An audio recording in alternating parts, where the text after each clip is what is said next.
Can you begin the roll? I will. Jen Rodriguez, Here. Dr. Cynthia Ritchie, Here. Kristen Besega, Here. Elsa Batista, Here. Tiffany Cowett, Here. Jennifer Delaney.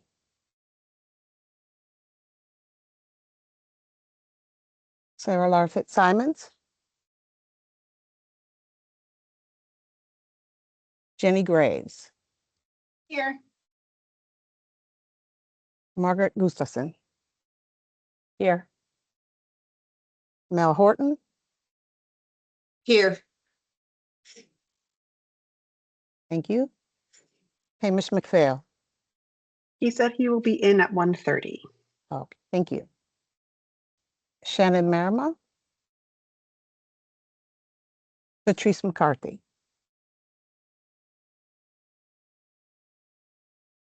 Dr. Catherine Rowe,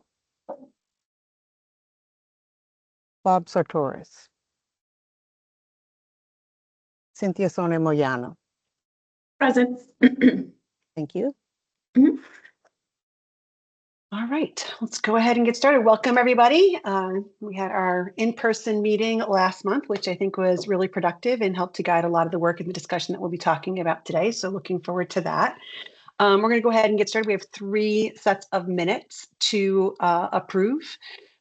So it is the February 17th, February 20th, and March 9th minutes to approve. They were sent out last week, I believe.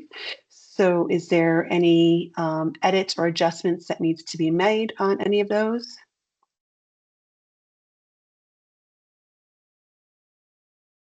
All right. Seeing none, then we will go ahead and approve those minutes by general consensus. Thank you. We did, Karen, say that no public participation came in virtually, which I also put in the reminder. So we won't have any public participation at this time for this particular meeting, as none was submitted by Friday at 1 p.m.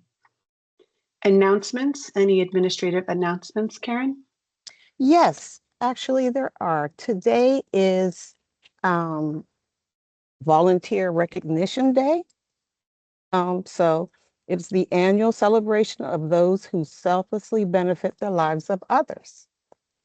I point that out to the board. As we are all volunteers, so thank you all. Today is your day. Perfect, thank you. And then board business, it's just really going to be in the updates in terms of board business. So if we just move directly into the updates.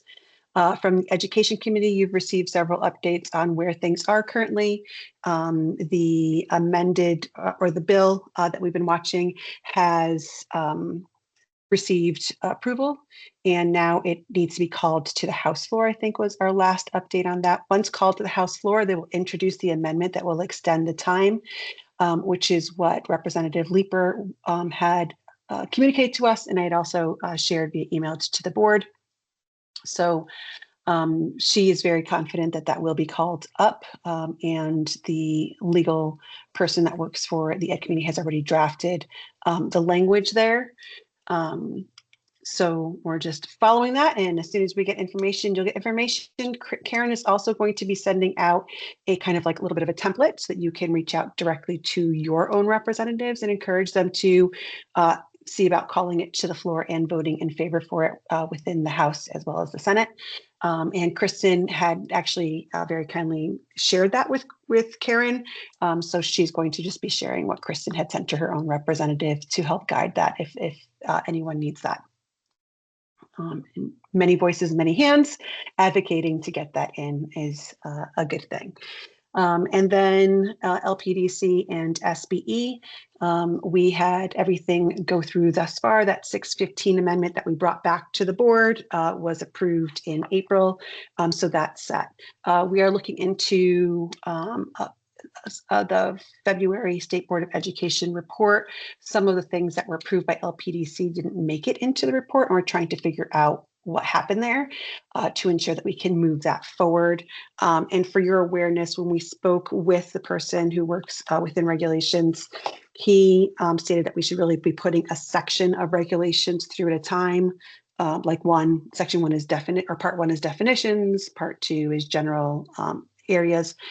So once we have those, an understanding of where those are, we'll be able to put them through. So far, I've forwarded to Karen part 1, part 2, and part 3 of the regulations, and she's working on that to start entering them into e-regs.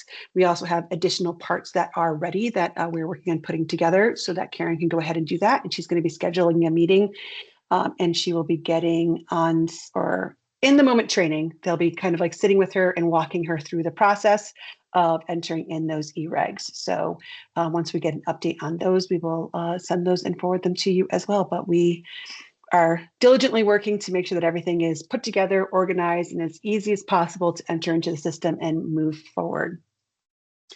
There is some concern over numbering, for if you're not aware, when something is legislatively repealed, those numbers can't be reused in terms of regulation numbers. So initially we're looking at a workaround, but at the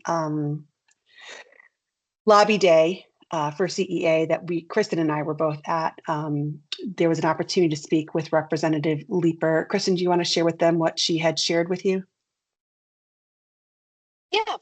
So one of the challenges is if you ever read through the regulations, there are sunset regulations that are just like, oh, regulation number 6 has been repealed. And all of the ones that we're looking to reinstate with edits then would need to have completely new numbering, and that would kind of be strange. You'd be putting things like way out of order or having to renumber everything.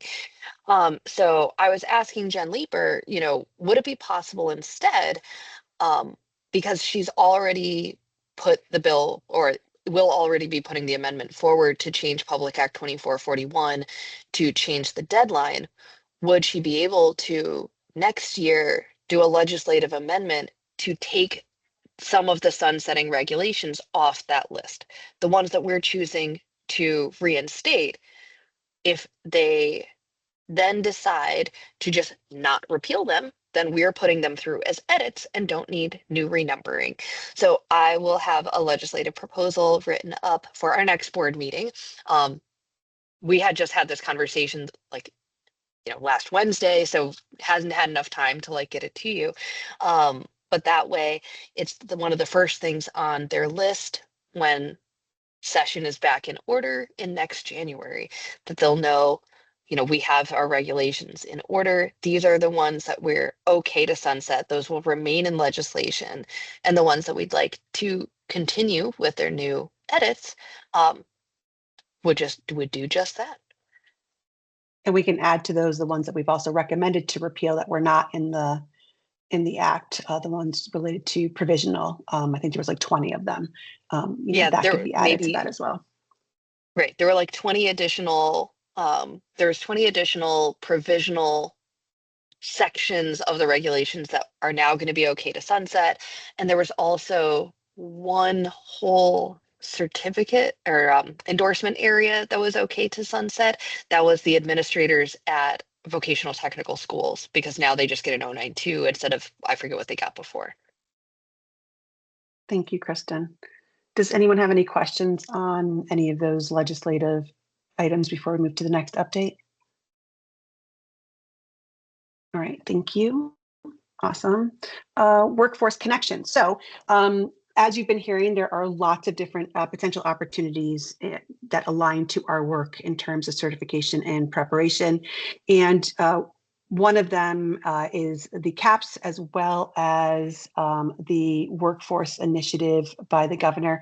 And many of us wear many different hats in our different roles. And Shannon has agreed to be kind of our liaison between those spaces and bring back information and possible some strategic planning with the board on where our inroads are for that work over time. So Shannon, if you are on, I think you are. I thought I saw you pop in. Perfect. Yep. If you want to provide, a quick intro to the work and any updates that you might want to provide to the board. Sure. So good afternoon, everyone. And all of this is still very much sort of a work in progress, and we're learning day by day what is unfolding. So I have very preliminary updates at this point. And I know that there are others involved, CAP, Cynthia, and also CABE with Patrice and others, and the Department of Education, obviously, involved with this as well. So I assume that people will layer in on these updates as they start to snowball. But just to kind of give a foundational understanding of what's happening, back in January, CAPS had launched a partnership with Cardona Solutions, which is run by Miguel Cardona, our former commissioner and former Secretary of Education for the U.S. And he has returned to the state. He's doing a lot of consulting engagements, I think, across the country, but he's very deep in Connecticut in terms of trying to build out a stronger alignment between our K-12 system and the world of work and workforce expectations and skills, with an overlay of AI kind of running through all of this and what AI means for the future of our workforce system. So CAPS had engaged Cardona Solutions, and there was a press conference back in January to launch that partnership. It's called Pathways to Possibilities. And if you go to the CAPS website, you can find out a little bit more about that engagement. That's going to be running over the course of 18 months or so, possibly a little longer. And Christine Carver, who is currently superintendent in Bethel Public Schools, who's retiring in June, is the main point of contact working with Cardona Solutions on that initiative. But it's really in a research and fact-finding stage at this time. And then I think the real work will start to pick up speed once Christine is able to give it her full attention, and Miguel's team is starting to move more towards implementation. So that was already off and running. And then in tandem with that, the governor established a new Connecticut Pathways Commission that was announced 2 weeks ago at the Connecticut Workforce Summit, which is a big event that we do in partnership with CBIA, Office of Workforce Strategy, and a lot of state agency partners and other partners. And Miguel Cardona will be the chair of that commission as well. So it would be reasonable to assume that these two things will converge and align and be complementary to one another. I think one is very much activating from the K-12 perspective, superintendent input, and thinking about how to better modernize our education and career pathway systems. But then the commission that Miguel will be chairing is composed of K-12, higher ed, state agency partners, workforce partners, and employer partners. So it's a big cast of characters, I think 35 people in total on the commission. And the charge of the commission, as I understand it, is an 8-month duration of meeting very regularly with very active subgroup work happening. I think there's 4 subgroups in total, and those working groups will be convening more frequently, kind of like what we do here with the standards board, to then roll up into a kind of consolidated strategic plan for this new Pathways Commission. So we have not yet had a first meeting. We just know I'll be on the commission, as will the president and CEO of CBIA, Christy Pentima. I believe Patrice is on the commission, as is Fran Rabinowitz from CAPS, and representation, I believe, Charlene Russell Tucker, or a designee from the department. So it's exciting to see what will happen once that's off the ground. But I imagine there will be, and Jen and I were talking about this, some convergence between what is discussed at that table and what is happening with the educator workforce itself, in order to align with this new vision of career pathway systems for our K-12 system. So, and it's not just K-12, I should say K-12 and higher ed. So I will leave it at that, but happy to answer any questions to the extent I am positioned to answer them. Thank you, Shannon. Does anyone have any questions? All right, well, we look forward to hearing more over as it all unfolds as part of that work. Thank you. All right, next what we have is updates on projects. We have CEPRL with the EdPrep Program Approval Working Group, who from CEPRL will be Tom giving the update.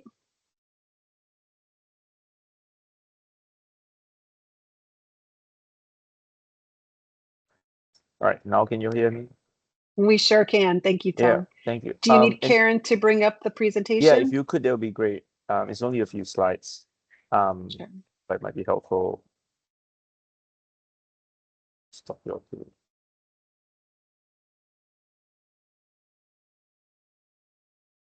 I have it readily available if you want me to present, Karen. Okay. Let's see. Here we go. And I'll make this a little bit bigger for you all. Let me know when it is. Is that good, or should it get a little bit smaller? It's good. All right. Awesome. All right, thank you. And I'll try just like say next slide, and then you can. Yeah, 100%. No? I'll scroll Okay, down for you. perfect. Thank you so much. Yep. Yeah, so hi everyone. Again, I know we kind of last provided an update, I believe, at the March meeting and also kind of earlier this year. If you move on to the next slide, it's really only two things on the agenda today. We move to the next slide. Yes, thank you. Yeah, so the first is we'll provide a brief update on the progress of the program approval working groups, both the core working groups and then the various endorsement specific working groups that were convened under the auspices of the, of the CERT board and the core working group. And then we also want to bring for your consideration and approval two proposals that came out of these working groups, which require kind of minor regulatory amendments. And so it's not in the realm of guidelines. It's not something that we can kind of just pursue through SBE. So next slide, please. So first up on program approval.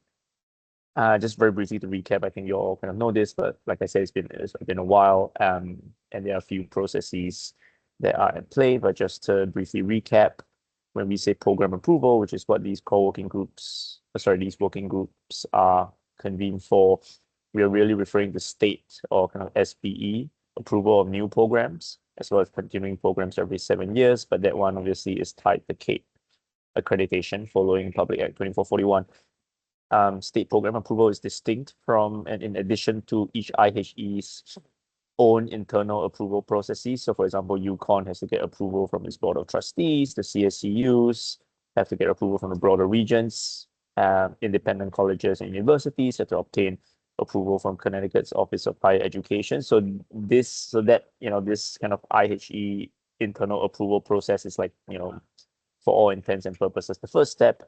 And then state program approval kind of comes after that. State program approval is also distinct from accreditation. So that's what comes after state program approval. So once you pass your internal approval processes, then you get approved by the State Board of Ed, and then you go on to get approved by the state mandated accreditor, which is CAPE. And so, yeah, just wanted to kind of briefly refresh everyone's memories and understanding of these three different processes that obviously have implications for each other, and there's some interplay, but for our purposes, they are distinct. Next slide, please. And yeah, so these are some of the, again, I think we might have presented this in March, but these are some of the principles, kind of unifying principles, because I think they guide the work, not just of the core working group, also the various endorsement specific working groups, and really they kind of embody what the spirit of Public Act 2441 is, right? From which all of this stems. So flexibility for the EPPs to design new programs while maintaining rigor. That one I would just single out as something that is top of mind when we think about how to come up with a system to kind of replace the one that is sunsetting. Obviously, we want to still maintain quality, maintain that kind of quality check, which, essentially program approval and CAPE and things like that, they are all different forms of quality assurance. So we want to make sure that there is a quality, but we also want to ensure there's some flexibility therein, recognizing that a lot of these rules have been in place since 1998, which was a time where maybe most, I think probably most, if not all of the prep programs were traditional 4-year programs. So not really a consideration of, implications for alt route programs, residencies and things like that. So really that flexibility piece points to the need to recognize that there are, or at least account for these new evolving ways of preparation. and also, like I said, to kind of not well, to ensure that there's some form of streamlining and not have conflicts between all the three types of quality assurance that I mentioned earlier, right? So we want to make sure that state program approval is not conflicting or add undue burden above and beyond a university's own internal processes, and we also don't want it to duplicate CAPE's processes. So that's a little bit of on our mode of thinking. Next slide. Okay. So this is just very quickly again to recap the difference between legislation, regulations, and guidelines, and this has implications for the update that I'll give later, because different working groups are addressing different types of rules. So legislation, as you know, is kind of the highest form of law. It's passed by the legislature, and regulations and guidelines cannot contradict that. That's kind of the main thing. To note, their regulations are directives, basically established by an executive agency that translates legislation into more operational rules. It does not mean, however, that regulations spell out every single decision-making process of an agency. You'll appreciate that agencies, they make tons of decisions every day, both big and small.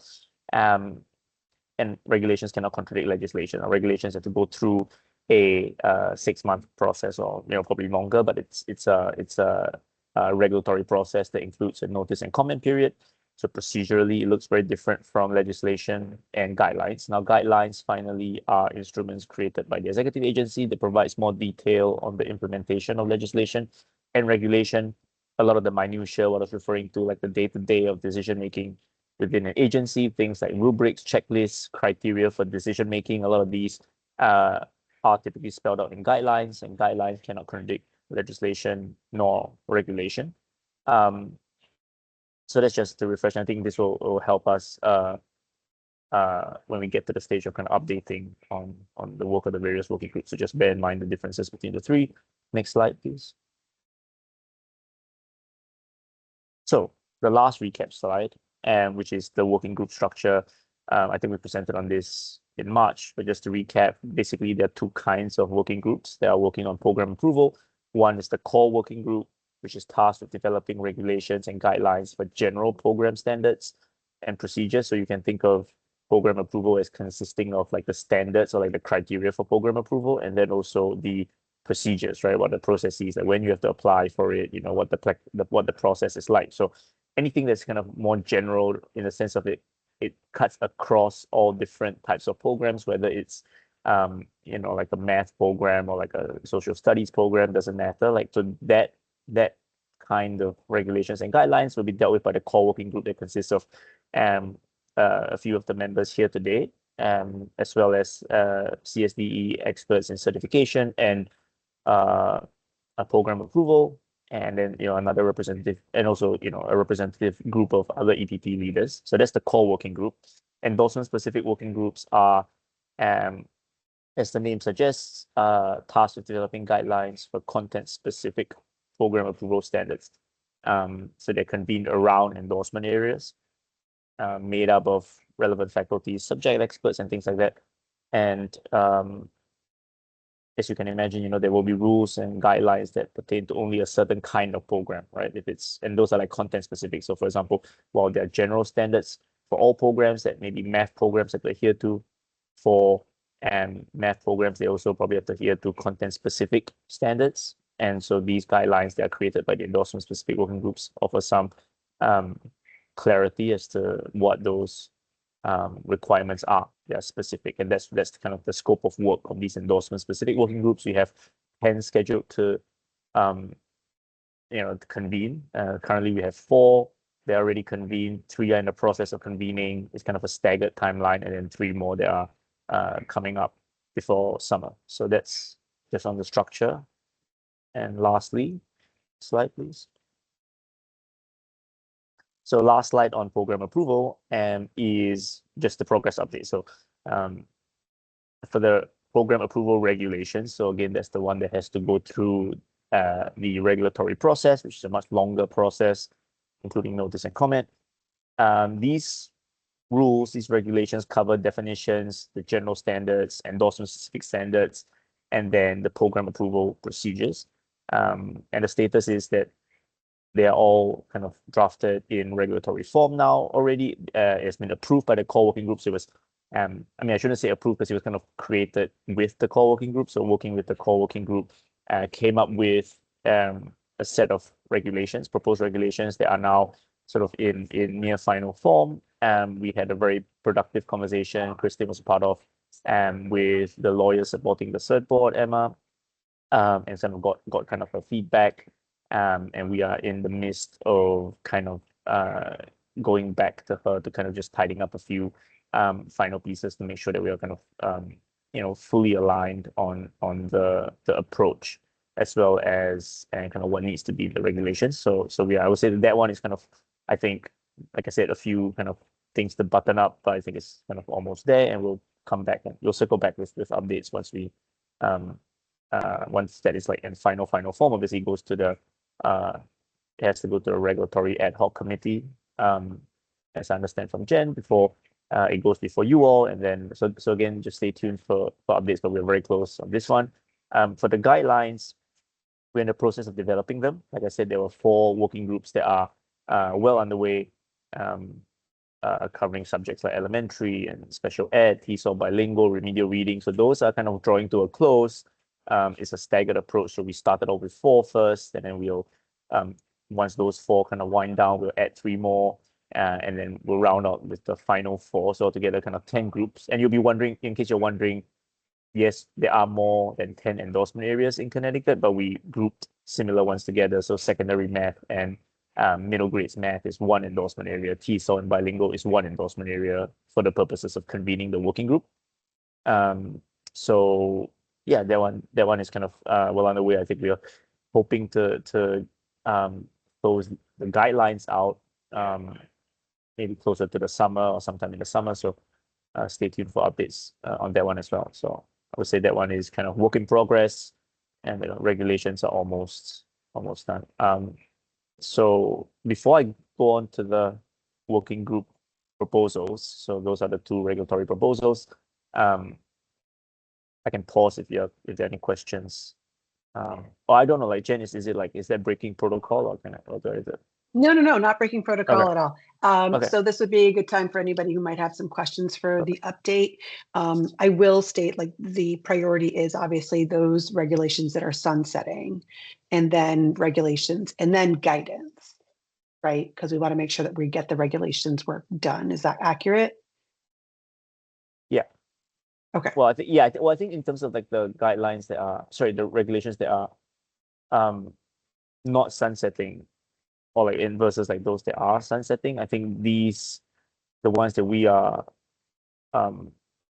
drafting now, and Kristen can kind of correct me if I'm wrong, like those are the ones that will likely get, is it kind of like pushed to next year, but we can work with the cert board and whoever we need to make sure that for those that are just like amendments to an existing section, that we don't fully sunset, that we don't say sunset those, and we just craft it as like an amendment, which I think kind of aligns well, because if you think about the definitions section, and not to get into the weeds of it, but the definition section will never sunset.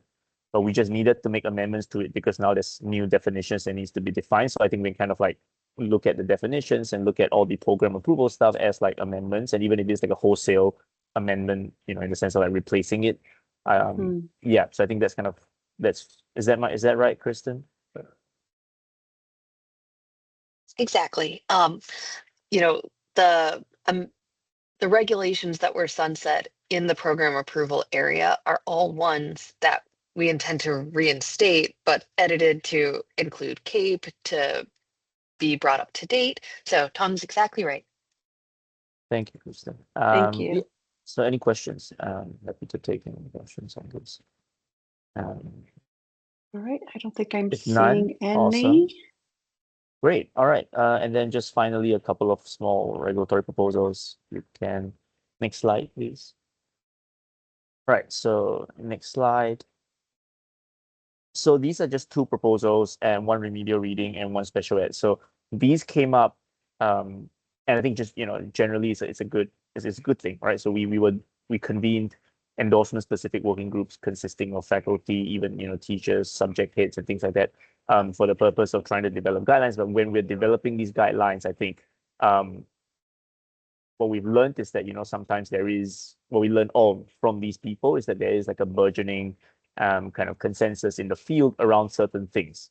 And so there is an appetite, I think everyone is aligned to want to streamline, improve the certification and prep landscape in Connecticut. And so sometimes even this is not technically speaking like it's not technically related to program approval. It's more related to kind of like certification. This has come up, which has implications for regulations. And so we wanted to just bring it to your attention and see. And again, towards the end, I'll defer to you, Jen, in terms of like how the proposal should go. Like if it's like a voting, should it go back to the regs ad Sure. hoc? But this is just like what we've heard. Right. So the first is, and so so the first is one of the endorsement specific working groups, which is the remedial reading one. When they came together, and this was something I think even CPRO we flagged in one of our regs memos, which is Yes, you Public did. Act 2441 extended the elementary special ed endorsements down to pre-K. However, it did not amend the grade span for remedial reading. So that was the first thing I think that jumped up. And Julianne pointed it out as well. The remedial reading working group noticed as well, and they proposed basically to extend the grade span for remedial reading down to pre-K to 12 to align with elementary and special ed.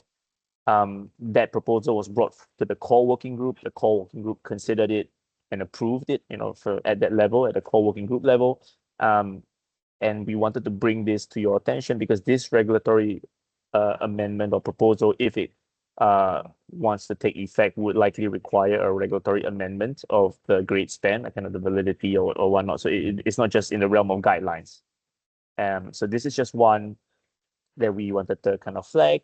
And then obviously somewhere down the line, if this was approved and it goes through the kind of regulatory process and whatnot, the remedial reading working group has indicated that they're very happy to develop guidelines to reflect that change, right? So whatever they do, they're happy to say, okay, if it finally goes down to pre-K, we will consider the standards that are relevant to pre-K, where we'll make sure that the cost and credit reflects that expansion of the grade span. So that's just one.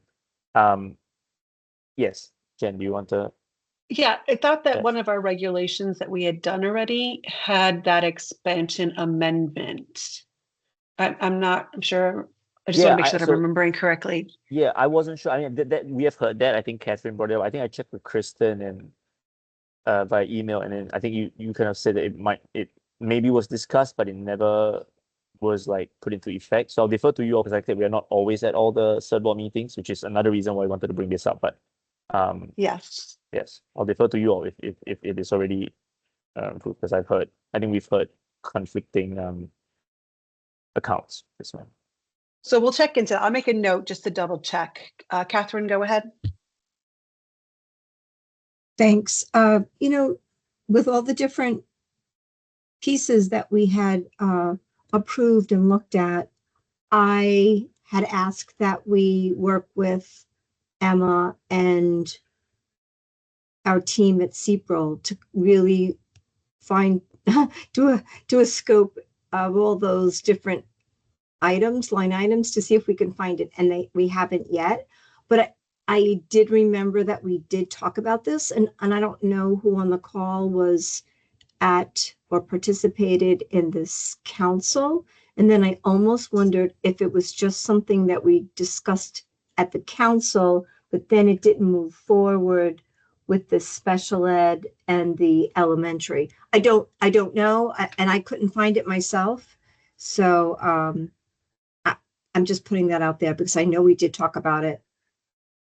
I'll definitely look it up because I'm in the process of organizing them by section. And should I find that amendment as I go through the sections, I will definitely send the core group and Tong a message on that. And I can also share with you the ones that have been completed by section, which is easier to find the individual ones as you continue your work. Perfect, thank you. And then okay, so we'll skip the kind of the discussion, and we'll kind of, like I said, we're happy to come back if and when we get that update. But at least this is kind of on your radar. If you move on you can skip the next slide because it's meant to be discussion and probably not the protocol, but then the final slide right after this one. Perfect, yeah, this one. So this is the other proposal, and I think this one is not I haven't been told that this one was ever discussed, but in a similar vein, we had a special ed working group convened consisting of subject experts, and what they've told us was that like Connecticut is one of the few. Oh, so just to take a step back. For special education, there are a few endorsements. And in Connecticut, there is the comprehensive special ed endorsement, and then there are what they call like single subject endorsements, of which there are 3: blind, and these terminology obviously will be updated in the guidelines and stuff like that, and the regs to reflect IDEA compliant language. But what's in the regs now is what they call the blind endorsement, the partially sighted endorsement, and then the hard of hearing endorsement. And it was brought to our attention that Connecticut is one of the few states where there's a separation between blind and partially sighted. And in fact, the consensus in the field is that they shouldn't be kept separate. And even the CAPE SPA, which is the kind of specialty organization that CAPE, the accreditor, relies on, which is the Council for Exceptional Children, the CEC, itself only has one set of standards covering blind and partially sighted. So they also do not distinguish between the two. So the special education working group said that, it's time in Connecticut to also combine those two endorsement areas. They think it makes sense. And so that was their proposal. Again, the core working group examined it and approved it, and they were fine with the merger. Again, obviously, such a merger would require a regulatory change because it's basically collapsing two endorsement areas into one in the regs. And so this is something, again, we want to bring to your attention, Jen, and the working group. And I'm not sure, again, what the protocol is for moving this forward, but it's just, this is just something else that they thought is important. Yeah.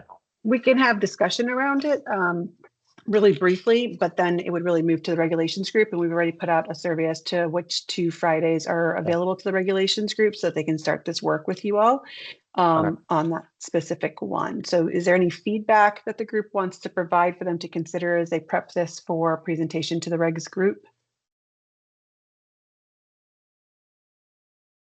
All right, doesn't look like, oh, Kristen, go ahead. Yes. Okay, so the CAPE SPA for special education doesn't separate the 2 different endorsements. Do we have any contacts with, teachers groups who are either teaching partially sighted or blind students that have sentiments one way or the other? Because I would just worry that, sometimes accreditation of a university or EPP is so far beyond like what actually happens in the classroom. I don't know if this is something that someone who's in this field would have thoughts about. Do we have any contacts that we can talk to? Yeah, I mean, I think if I'm not wrong, I think like in part of some of these working groups, they do consist of practitioners. Just off the top of my head, I can't recall whether the special ed one does. If it is really sort of, if there's appetite for it, I think we can definitely consult or through you all. I mean, I don't know. But yeah, I mean, I do. Yeah, Julianne, you're gonna say something. I was just wanting to comment that right now we have one endorsement for deaf. It used to be called hearing impaired. Now it's like deaf or hard of hearing is one. And so I think the idea is to kind of do similarly to have the blind or partially sighted, because again, the requirements are so similar, and it's not very often you're going to have somebody who's working with, I'm just working with partially sighted and not blind students. I mean, so the people in the meetings who've had this discussion seemed very much in alignment with it being one endorsement area. And you're saying, Julianne, that the other one, in terms of deaf and hard of hearing, is a combined certificate? We have a single endorsement for Okay. it's deaf and hard of hearing is our current one for that. Correct.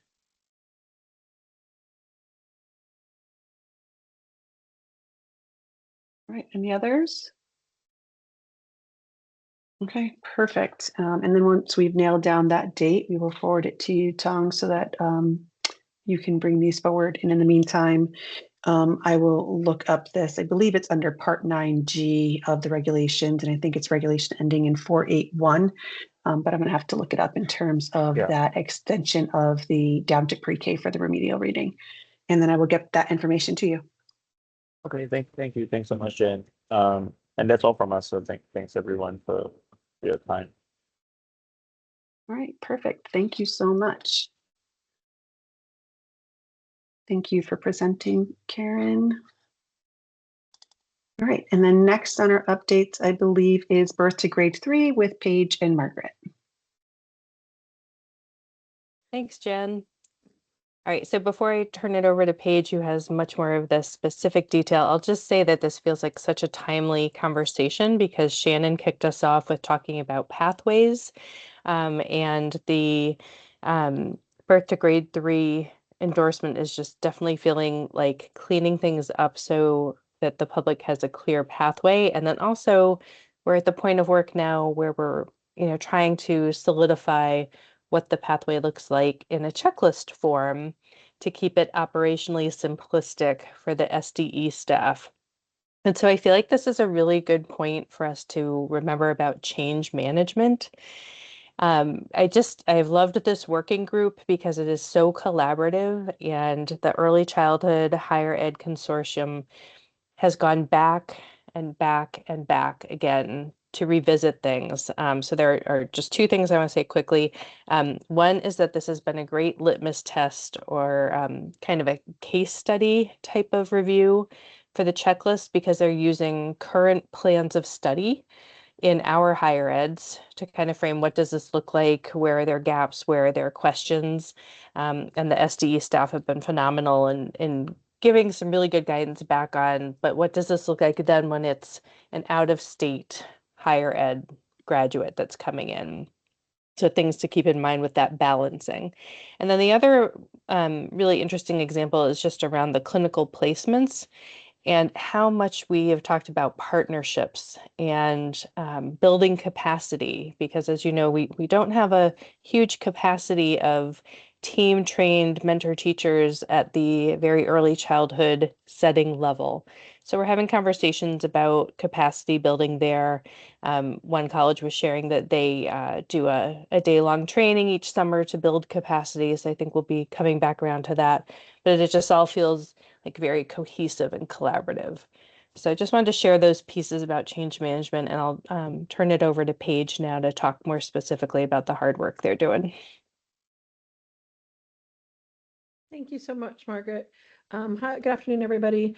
I'll be brief, and I'm going to say a couple of things that Jen or Kristen or someone else might shift over to a different box. So to where we are now is we've been working on guidance or guidelines to Tong's slides, and we've been doing that collaboratively with OEC and SDE. And again, thank you to those colleagues who are always so good about coming to think with us and build something that is operational.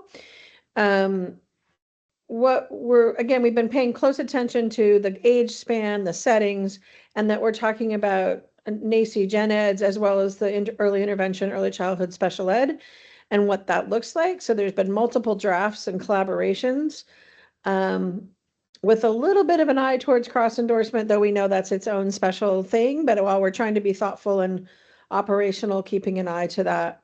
So at this moment, we have what we think to be pretty solid final guidelines. And what we will take those back to, yet again, back to the whole ECHEC, all the EPPs statewide in May.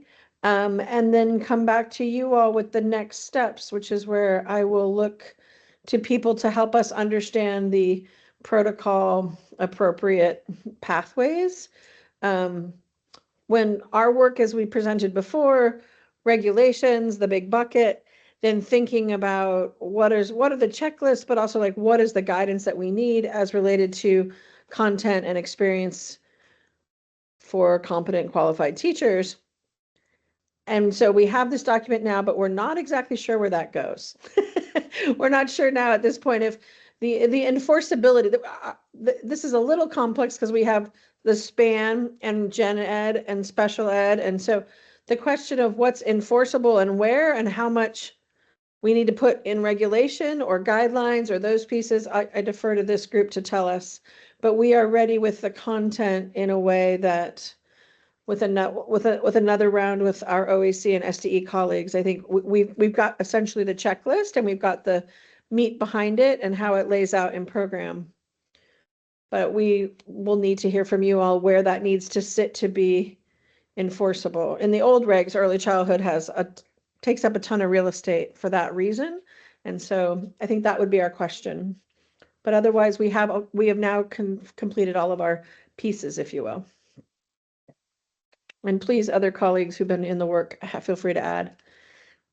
That's amazing. That's amazing. I know how much work that has gone into this, so that's amazing. Thank you for all the work, the collaboration, and bringing this forward. I think that's a huge milestone. So if we're talking about if any of the guidance needs to move back into regulations, then that would go to the regulations ad hoc. If it's guidance for regulations, I think that would also go to the regulations ad hoc and then come to us, and then we would move forward the guidance. The guidance isn't super pressing in terms of, these are not regulations that are sunsetting, and the focus is primarily in that space, but we are also putting forward other regulations that were obviously not sunsetting and amending those as well. So I would say that our next meeting is going to be, for the regulations group, is going to be in the next couple of Fridays. We're just getting confirmation as to which date works best for the group. And it would be a Friday virtual around 2:45, which has been past practice to align with that.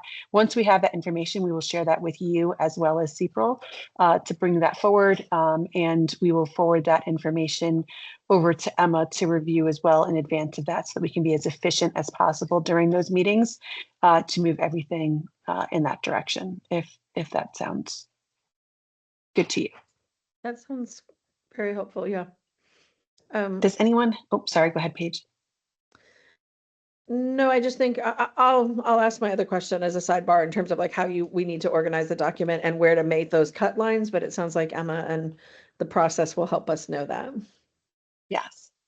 All right, that's awesome. Looking forward to it, because I think that the idea was too that once this guidance was done, that it would be a opportunity or a model for us to kind of use for any kind of guidance that we're using in other areas as well. So we appreciate that model as well for the groups that are working in that space right now. It truly is a pleasure. And I just want to add to Margaret's comment, which is, I mean, I guess you could say stereotypically early childhood people were like pretty happy people. But what I do think has been really helpful for us is we're driven by a common purpose of, what we're trying to do for our field and for the children in Connecticut and families. And so sometimes when people think working groups, they think, oh, but I think part of the case here is that identifying that common purpose really has helped us move forward in a timely and really constructive way. So thank you for the opportunity to do it. No, thank you for working with us and bringing forward that 3 years worth of work that you guys were already, well underway on. So much appreciated. Does anyone have any questions or things that they would like to pose to Paige or Margaret? All right, seeing none, thank you so much for attending today, and we'll send you a message with the information on next steps. Thanks so much. Appreciate it. All right, thank you all. All right, next on our agenda, let's see. All right, so we move into our presentations. We have Ajit on the line from the Performance Office. As you know, we have one more statutory obligation for 12B, and it's 12B1A and 12B1B. Ajit is going to be presenting information for the 12B1A, which is related to state-specific data. It's an annual thing that we are supposed to be doing, but we might want to consider, based on some of the recommendations that Ajit has in here, of us requesting an amendment to have it biannually as opposed to annually for the state-specific data.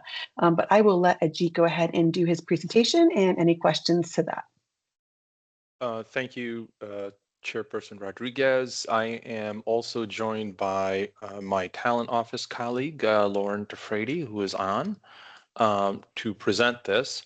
So what we're going to talk about two things. One is actually going back to some older statute that we've had about this Ed Prep program dashboard, and that is 10-146H. And I'm quoting here the section of the statute, not necessarily the public act, because that gets codified into statute. So here, that particular statute required us to report on the extent to which graduates from the EPPs help their students learn, including data related to academic achievement and progress of those graduates.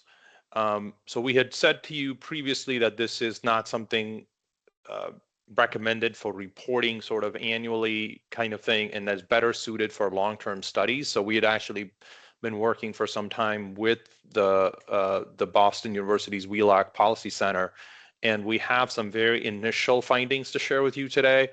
And then, Chairperson, you talked about the Public Act, the more recent Public Act, the 12B, 24-41 12B1, that got codified as Section 10-150D in our statute. That requires the certification board to review data on vacancies and shortages and so on. So I have some of that information as well for sharing today.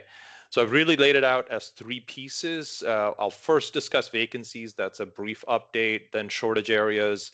And then lastly, I will talk about the academic progress of students of Ed Prep program graduates.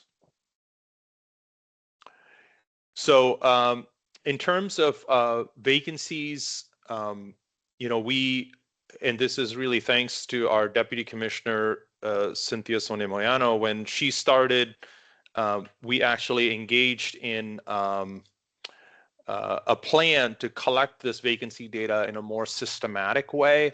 And previously we used to just collect it. We started collecting this really over the pandemic. And then now we do it twice a year, once in August, sort of just at the start of the school year, then again in February, sort of midway in the year to see if the situation has changed. And I'm trying to put a link in the chat, but it appears that chat is turned off for this meeting. So I'm not able to actually stick the link. There is a dashboard on EdSite, and what you see on the slide is really a screenshot from that dashboard. And you could see the 4 time periods. So you'll notice that 4 or really 5 time periods now. We started, this has data from August of 23, August of 24, February of 25, August of 25, and now the most recent one from February of 26. I think, and we define vacancies as budgeted vacancies that school districts are actively trying to fill. So these are not positions that they wish they had or want to have or whatever, but these are actually vacancies, but that are budgeted and that districts are trying to fill. So if they don't have a budget for it, then it's not counted as a vacancy here. And so generally what we see is over the years, over the last 3 years, we have seen a decline in the number of vacancies. And this is true actually both in alliance districts and non-alliance districts.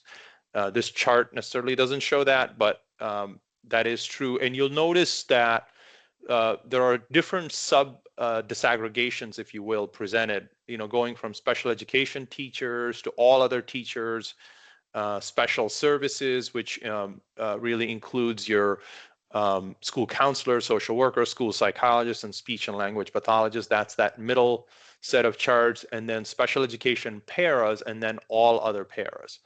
And essentially, you know, to put this vacancy situation in a nutshell, the most acute area is special education by far. Especially special education para educators is an acute sort of pain point for our districts and for our approved private special education programs. So we're trending in the right direction, but special education is like the most significant area. Is there any questions on vacancies before I jump off vacancies and move to the other 2 topics? Yes, go ahead, Cynthia.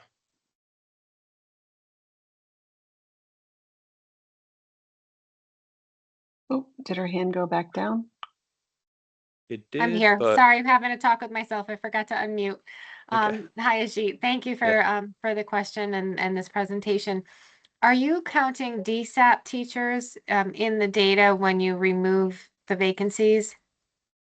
I am not sure how. I have to go back and check our data collection rules. I'm not sure if a DSAP would be reported as a vacancy in this data. I can go back and check. I will Okay. clarify. Thank you Yep. so much.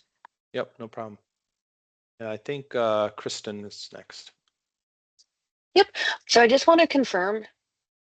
So there's 332 special education teachers positions open, 171.5 special services, and then all other teachers is outside of special services and special education. So That is correct. 960.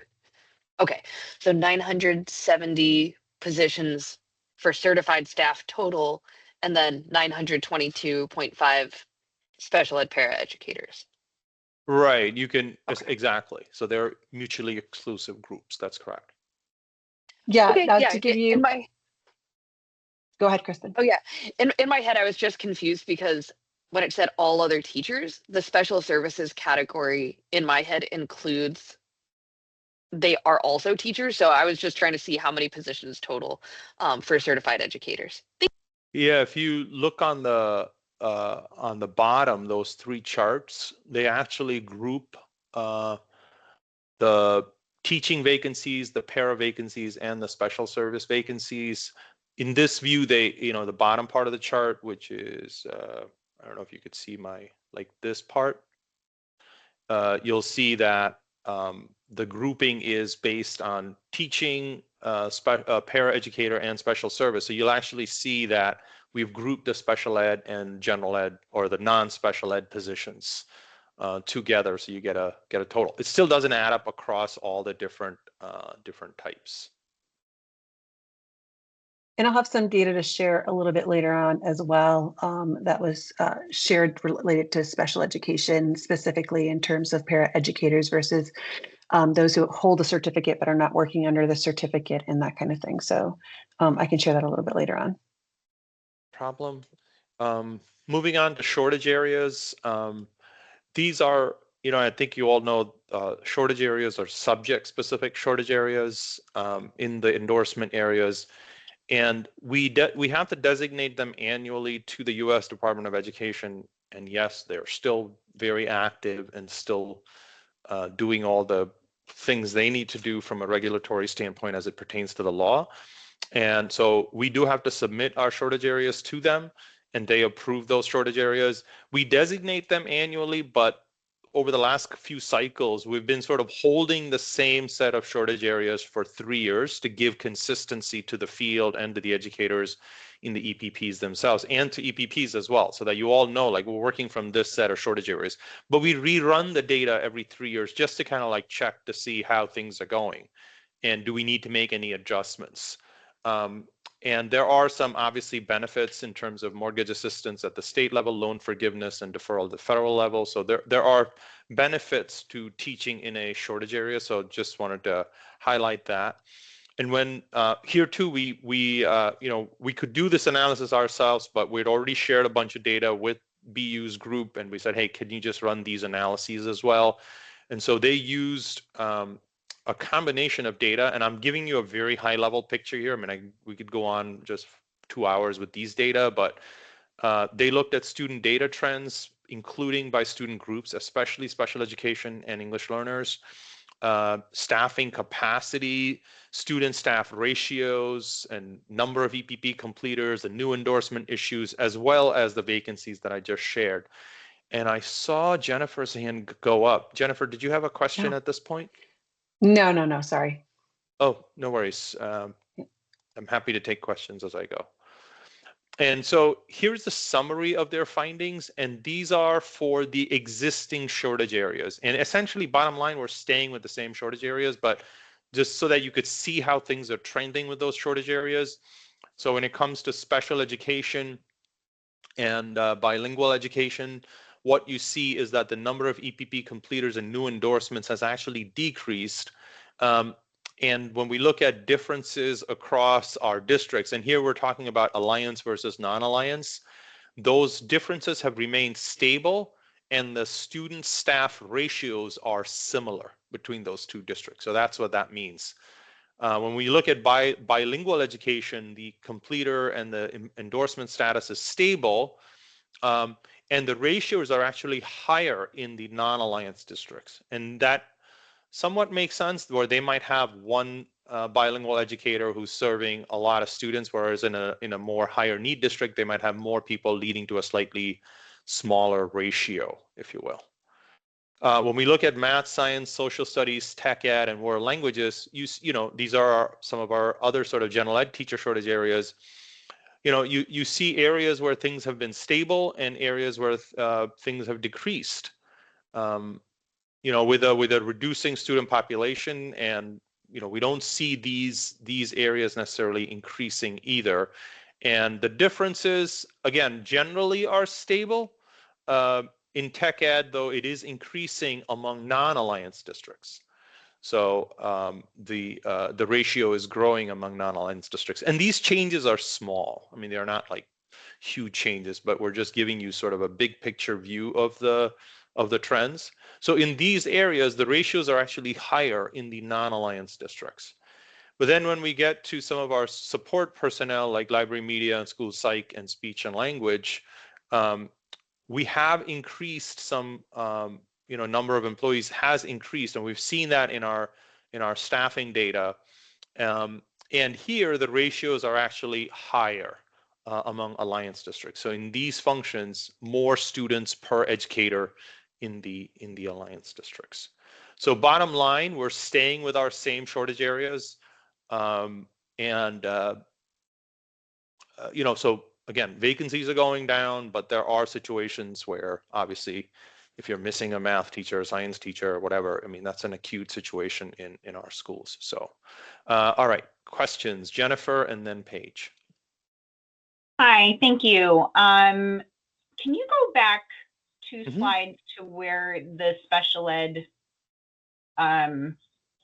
school support personnel, go back one more. Right there, special ed. Yep. You're not seeing it higher in alliance districts for special ed pre-K-12? This is what the BU data, BU analysis is saying, yes. That when they look at those ratios, they say they're staying flat and they're staying similar between those two groups. I can double check that, but that's what their report said, yes. Yeah, that strikes me as odd. That's all. Yeah. Okay, thank you. Yeah, no problem. And they're probably, you know, we can dig into their method a little more too, but they're probably like looking at total capacity in all those endorsements in the special ed areas. So we can look. I just know in Hartford, New Haven, Bridgeport, Waterbury, our special ed population is exploding. And we all have 15, 20 vacancies for special ed teachers. It's also, yeah, it's also possible, you know, their analysis, I think, stops at 23, 24. I think 23, 24 is when they stop their analysis. So it's possible that things have gotten worse in the more recent years. That's a possibility as well. Makes sense, because right now in New Haven, 1 out of 6 of our students has an IEP. Yep. Because you're at what, like 18 or something percent, right? Yeah. All right. Thank you so much. Yeah, it's increased statewide too. I mean, obviously the special ed prevalence has grown dramatically in recent years. So, Paige. Is it okay if I ask this question? Absolutely. I've been asking this question for about, I don't know, maybe a decade, and about the early childhood endorsement, which is inclusive at this point, birth to K, and as it is moving forward, will include even a bigger span, that the people with those endorsements don't receive this special the special population because it's not on the list. And the list gets put forward every year. So and this can be an offline conversation, but how do we get the special educators who are working at that end of the spectrum with those endorsements on the list? Oh, Kaylin, and if I need to know, just take Kaylin's this gonna off. I know. 10 years of asking the question, maybe you're gonna get an answer here. Kaylin. It's not possible. Paige, when you refer to on the list, are you referring to the shortage area memo? Exactly. The benefits for being in the shortage Integrated early area. childhood is included as a shortage area under the umbrella of special education. It is now. It is, yes. Okay. Yeah, That is so included when they do those, if it's a pre-K special ed position, for example, or 113 and 112, because they both are eligible to do pre-K or K sped, they are also included in the shortage memo. Yes, in the shortage numbers. I will do my due diligence to work with you to make sure that everyone knows that, because that has not been, I don't think we tracked that as well as we should. Thank you for an immediate response of such positivity. I Paige, will send did we- you It's on our website too. I will send you a link. I was just going to say to last year's shortage area memo, you'll notice that in the box, we list all of the shortage areas, and then there's an asterisk next to special ed because it specifically mentions integrated early childhood as well. I just need to go on sabbatical, and then all my answers come in the year. I check out a little bit. Thank you so much for the time. I'm really send that grateful. to you right now. No problem. Yeah, I think again, if we had, I'm looking at the webpage now, and it does say exactly what Kaylin's saying with that asterisk. And it says that it includes integrated early childhood teaching endorsement codes. So it's in there.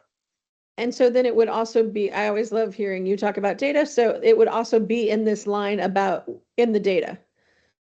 I would imagine so. I'm not sure if this particular analysis did it, but please know that the analysis is for the purpose of designating a shortage area. So we have designated integrated early childhood teaching endorsements codes as a shortage area. So you're good. Thank you so much. I apologize if problem. everyone else did No, that, no. but I'm grateful. If you're thinking it, probably 5 other people are thinking that same thing. So I think that's great. All right, I'll keep moving here. I know you've got many other things to go to, so I'll wrap this up. The last piece was, again, from an older statute where we looked at the academic progress of students of EPP graduates. And what are we talking about here? We're trying to see if, using our longitudinal data, can we learn about the effectiveness of EPP completers on their students' academic outcomes, and what can we know about how the outcomes may vary by EPP type or approach or whatever.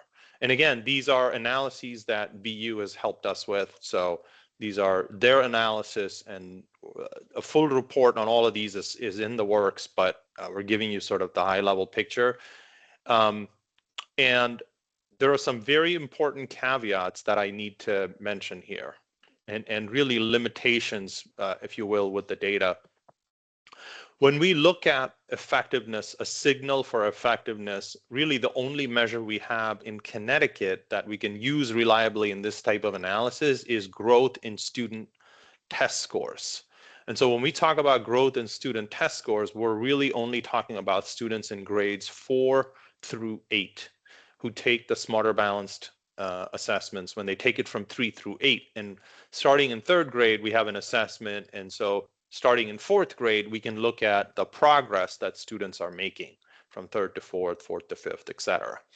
So if you can imagine how many teachers may end up teaching in those particular grades and teaching English and or math, depending on how your elementary/middle school is set up, departmentalized versus not, et cetera, that when we look at this analysis, out of about 11,000 odd EPP completers over the 7-year period, we have only around 1,900 people who are able to even be included in this analysis. So I think looking at 7 years of data, 7 or maybe even 8, we're only able to look at 1,900 people. So when you think about like annual reporting, it's like almost nearly impossible with this data.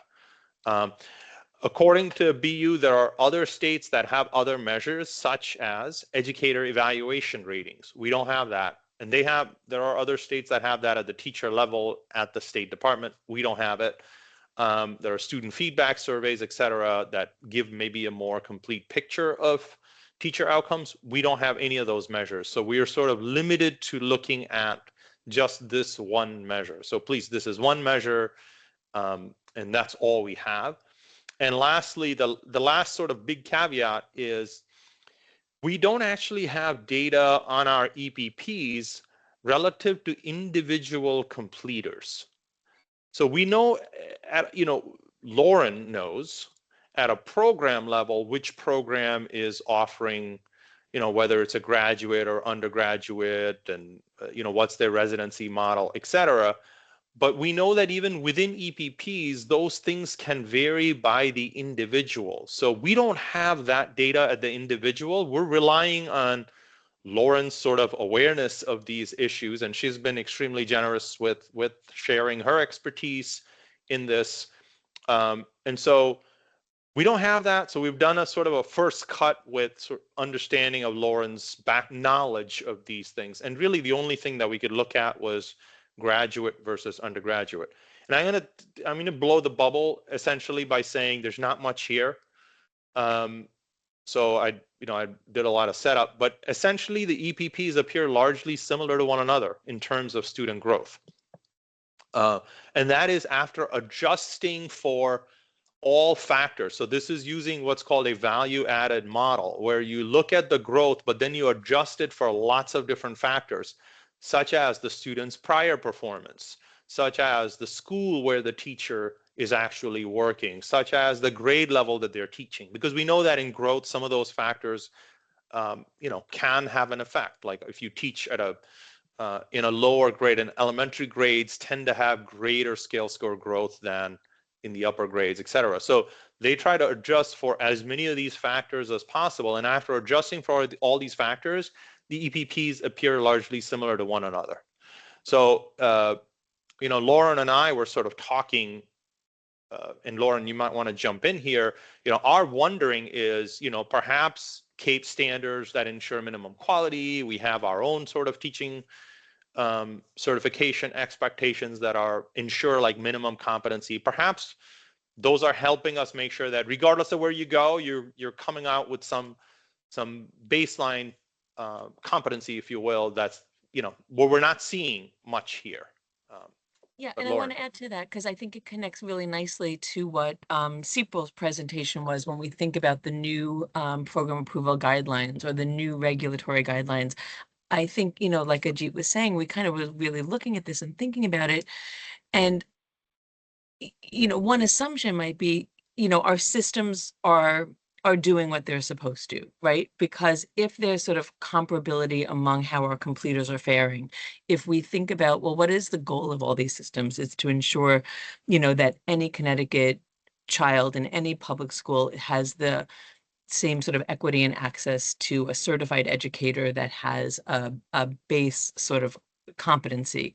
And so in kind of looking at this and seeing that there aren't really variabilities amongst our EPPs, our hope is that our system isn't doing what it's supposed to, and that that we're not creating sort of like some Hunger Games scenario where districts are fighting over candidates from just one institution because they are doing something so radically different, but that we can have a scenario where our checks and balances are kind of ensuring that kids are taught by a qualified educator. But, with the caveat, like Ajit was saying, this is a really tiny sample because we can only match those, in terms of data, like handful of educators that are teaching in those tested subjects that are matched to a placement. So, we can't really make super broad generalizations about it, but that's, like Ajit was saying, sort of one of our thoughts around looking at it.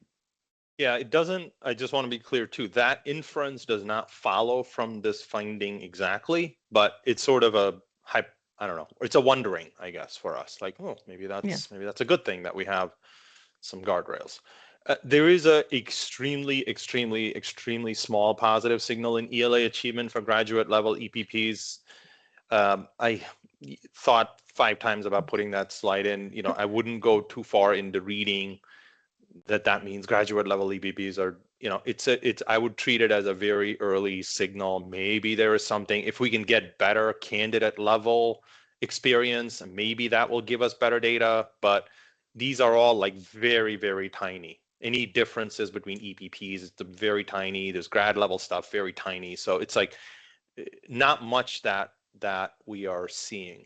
Go ahead, Lauren. Yeah, no, and I just want to add to that, even with that finding, many of our institutions offer both, you know, undergraduate and graduate programs. So, you know, again, without it sort of matching to the candidate, it makes it even harder to tease out.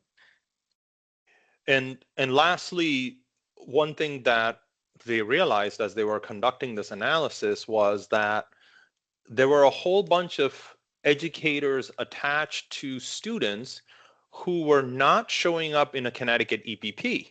And they're like, whoa, does this seem right? How are these folks ending up in Connecticut classrooms and not from an EPP? And we had to sort of remind them that we have really accelerated on our reciprocity work off late. And so, yeah, we do have, and I think I've presented on sort of the you know, where are people coming from and how our reciprocity, especially with enhanced reciprocity, we have many more people coming. And the one good thing is that doesn't seem to be making a difference either. So meaning that if they are coming from, you know, from outside of a Connecticut EPP, that's not really undermining our effort, and there's no discernible effect, difference in effect on annual test score growth among students. So good, you know, again, so we're able to maintain that comparability, or at least not have distorting effects from one pathway or another. And I think that's actually overall a good thing for us. So lastly, recommendations. They just had a couple of things. One was that to improve that candidate level characteristic, because I think that can tell us a little bit more about how we need to maybe further improve our programs to better prepare classroom ready candidates right out of the gate. And so, you know, if we had more candidate level information around some of these factors like practicum length and student teaching location and you know, graduate, undergraduate, et cetera. Like if we had better information about some of those things at an individual candidate level, maybe we can tease out like, hey, maybe some placements are working better than others, or, you know, we could try to look at some of those kinds of things, but that's a recommendation from them. I don't even know what that level of data collection would entail. And they caution, as I started at the beginning, against annual reporting on student outcomes by EPP. Because when you don't, there's too few on an annual basis to really do this in a robust manner. And even if you roll it up across 7 years, there's still, it's a small number of educators we're talking about. So across all our EPPs. So so they definitely caution against that annual reporting. So once the study is finalized, we'll publish it, but we don't see us doing this kind of annual reporting here on this particular measure. So that essentially concludes my piece. I'll stop sharing and see if there's any last minute questions. Jeet, thank you so much for pulling that together for us. We appreciate the information. Do you have a sense of when the report will be finalized? This is in the next month. We should have these things. So I know you're looking at an end of year deadline for sending stuff in. Is that July 1st is what the yeah, you can statute use, says I mean, for you us? can use this deck as a placeholder for now. And as we get those additional things, we'll send it to you. But it'll definitely be in the next month. Yeah. All right, perfect. Thank you so much. Is there Yeah, any no other problem. questions? There was one piece you had asked about, which was qualitative experience of the stakeholders. That's in the law as well. And that is one that I've so far not had good luck with. The one area that we're poking around is in the team module. There is a survey that folks fill out, the candidates who are engaged in team, where they reflect on their EPP a little bit. So I'm wondering if that is something that might lend itself to it. So that's something we're going to dig into. And if I come across anything, I will let you know. But that's the only other piece. Thank you. Are there any other questions or comments? All right. Oh, Jenny Graves, go ahead. Just a quick one. I really appreciate the data presentation. I'm curious if there's ever been tracking of our non-tenured early career educators who get non-renewed in districts and why they're getting non-renewed. I just sat through about 13 in New Haven, and a lot of it was classroom management issues. And I'm wondering if we ever kind of collect that kind of data to see if those things are being, taught enough in EPPs.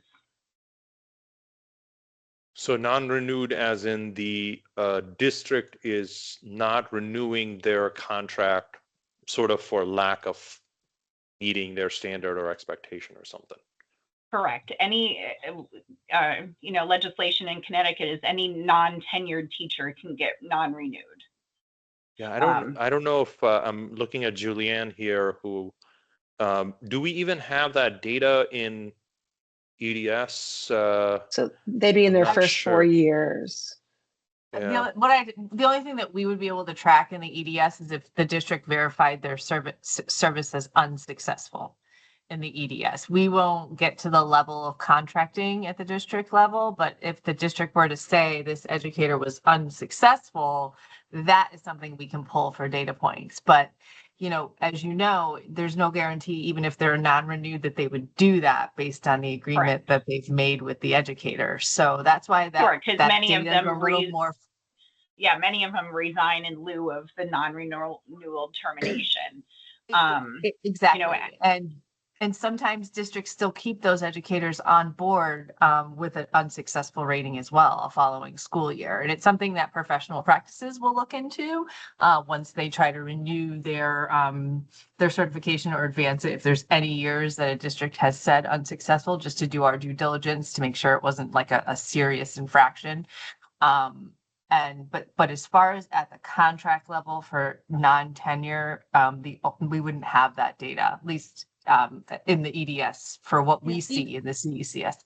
Even if we looked in the EDS and we saw, oh, look, this person was in this district 1 year and then went to another one the next year and another one next year, we don't know if it's just they chose to go to a different job. Like there's nothing that tells us why they moved. Right. They're just that they're in a new position. I didn't know if districts had to report to the state who they were non-renewing or for what. I do know in the role that I've had in New Haven the last several years that the majority of the time that people are getting non-renewed is because of inability to manage complex needs in the classroom academically and socially. Thank you. All right. I think, Kristen, you were next. Yeah, I think my question is similar to Jenny's in that, based on the data we collect, there's not too much to glean, I guess, about like what could be relevant in helping like learn from the data to improve outcomes for teaching and learning. So I like the idea of like, could we look at the unsuccessful rating? Now, when you refer to the unsuccessful rating, is that in like the teacher evaluation? You're rated on a 1 to 4 with 1 being unsuccessful, or is there a different box that you're thinking of? The district just verifies whether they feel the service was successful or unsuccessful. They have their own metrics. They have their own rubric at each district level for how they connect performance to evaluation. At the end of every year, every district locks in for all of their educators, were they successful or not? And most of the time they'll say successful. If it says not successful, then we have to find out why. And sometimes, if it was an egregious situation, then that's why BIP looks into it. But sometimes it's just like they weren't a good fit. And so, or they terminated their contract early, and that's the reason they're unsuccessful. They didn't do anything bad as a teacher necessarily. So it doesn't really, it's nothing we can really track very well for the reasons. Right. And we Yeah, also saw a larger influx of unsuccessfuls when we first moved over to the new evaluation system a few years ago, where that rubric was out and like a 2, like there was a scale of 1 to 4, and the 2 was like unsuccessful, and they were beginning teachers. So the agency has made adjustments to that standard since then. But a few years ago, we did have some unsuccessfuls that probably wouldn't have been warranted as unsuccessful if that rubric was changed. And then I guess another thing that might be interesting to look at in terms of, is the teacher successful in the classroom after their EPP program is, how long they stay in the classroom. Because one of the things I noticed when looking through EdSite was that some EPPs, will have no students that stay past 5 years, and I don't know if that's exactly indicative of, them feeling unprepared, or if that's, a bunch of individual problems where they get into a district where they're completely over their heads, or districts where they're not supported. But is there a way that we could study how EPPs are preparing teachers to stay in the profession for 2 years, 4 years, and beyond? Because I know in EdSite, there's listed of like longevity of how long the teachers are staying in after they've completed programs.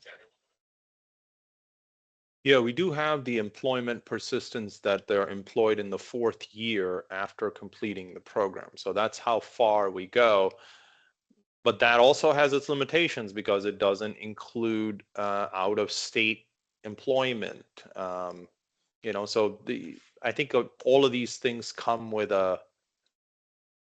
some caveats or the other. I think we need more direct measures of readiness. So I'm sort of thinking that team survey thing that I mentioned, I think that actually, I don't know if that exists at any level of detail or completeness.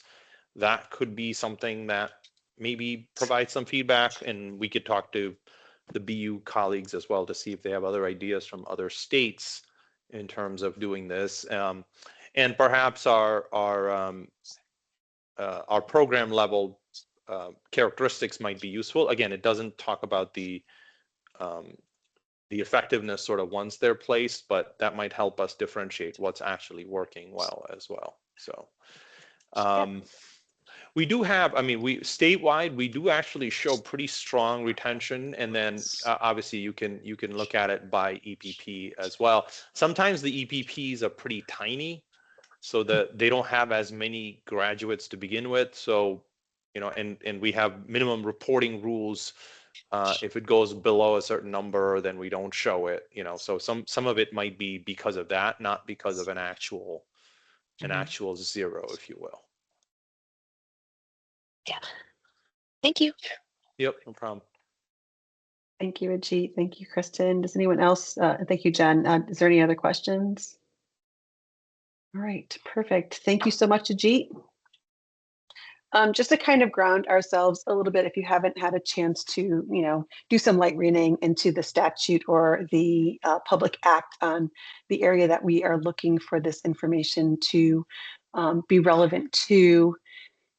Let's see, is it going to allow me to share? Are you able to see the public act on the screen currently? Okay, perfect. So Ajit was really helping us to establish this portion here. State-specific data, including but not limited to qualitative data and stakeholders experiencing qualitative data from the Department of Education on educator vacancies, shortage areas, and educator preparation program dashboards. So thank you for that. I look forward to the final report as well when you're able to get that to us, so that we can possibly use that for the parts that are listed in here. The next part that we're going to be talking about is data specific to national policies, development related to educator preparation, certification, and employment. And the idea being that we would evaluate these items from both A and B, and develop any necessary based standards or proposals for regulation and legislation. So I think this is all going to lend really well to some of the themes that came out of our March retreat, which we will kind of take a look at in a moment. So with that in mind, we reached out to NASDAQ and at the national level and asked them for some updated trends on what's happening nationally. And they provided us with that report, the legislative landscape. Karen, can you pull that one up?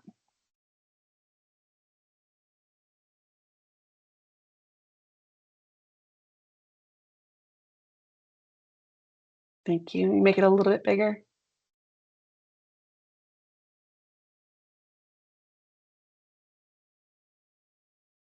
Thanks.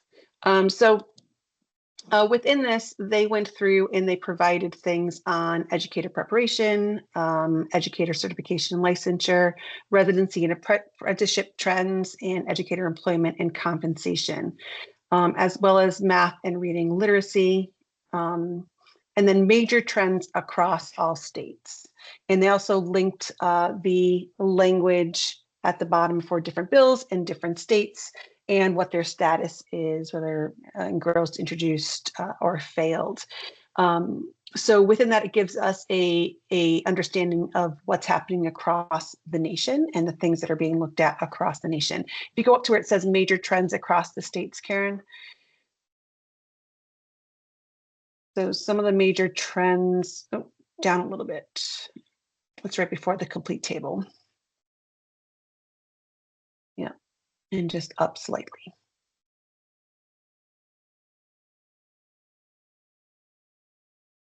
Yeah, right there, keep going a little bit more. Right there. So the consistent patterns are what very much what we're seeing here in Connecticut and what we're even seeing in this legislative session. The first thing is a strong movement toward flexibility and licensure pathways, with state reducing traditional barriers while maintaining baseline standards. We're seeing that with the removal of fees, with the removal of having provisional. Second, educator preparation is increasingly practice-based with residency and apprenticeship models gaining traction, which we're also seeing based off of the presentation provided by the talent office at our March retreat, where we saw that 6 to 16 pipeline. The third was compensation strategies are becoming more targeted, focusing on high needs subjects, geography shortages, and early career incentives rather than uniform salary increases. So we saw that with the idea of paid apprenticeships and paid residencies and paid student teaching that we saw introduced even this session for our local state. And that's also what's being seen across the nation. And then fourth, literacy and math initiatives continue to dominate the landscape on those aligned with evidence-based instructional practices such as science of reading. And then states are increasingly integrating educator policy with broader workforce economic development, which we're hearing through Shannon as well, CAPS, and the governor's workforce initiative. So a lot of things that we're doing in Connecticut are also the major trends that are being seen across all states. So I think in terms of things that we are working on as a state, we are right in line with what other people across the country are looking at and policymakers are looking at. So this gives us a good foundation on reinforcing the work and, quite honestly, the themes that our board came away from in the reflective process in the March retreat that we did for our Focus for the 2027 session. So I think we're on the right track and, heading in the right direction in terms of continuing this process and modernizing the profession through educator pathways as well as certification. Does anyone have any questions on this particular report?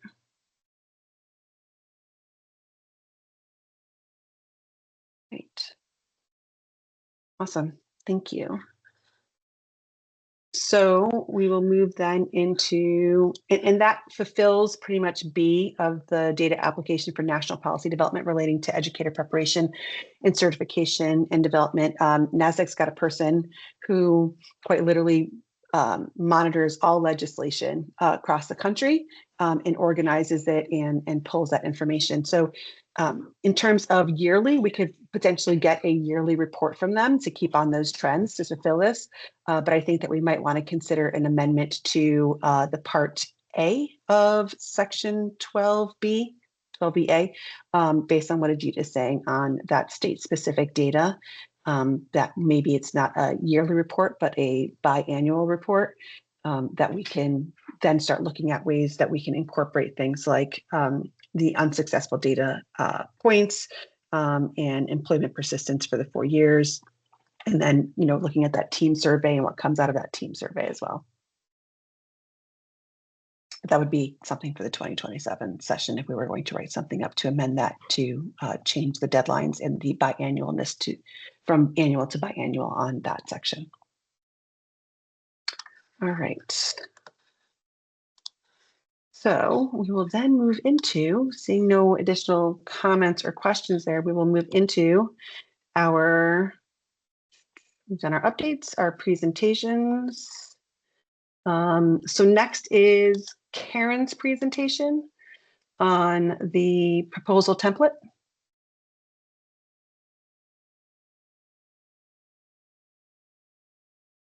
Yes, the leadership team of the board contemplated crafting a proposal template for board members to use when they have proposals that they would like the board to consider. And that's what you're seeing here. The themes that align with the board's work and statutory requirements are listed below, so that when board members do submit their proposals, they can just check off which particular area their proposal would align with in terms of the board's work. And so this is a template for submitting proposals, for board members to submit proposals. It's pretty straightforward, just, listing what it is that the board member is proposing, the data submission, and how that aligns with the board's work. Ultimately, we were looking at how do we ensure, just like we're doing in other areas of this work, streamline and efficiency of the work.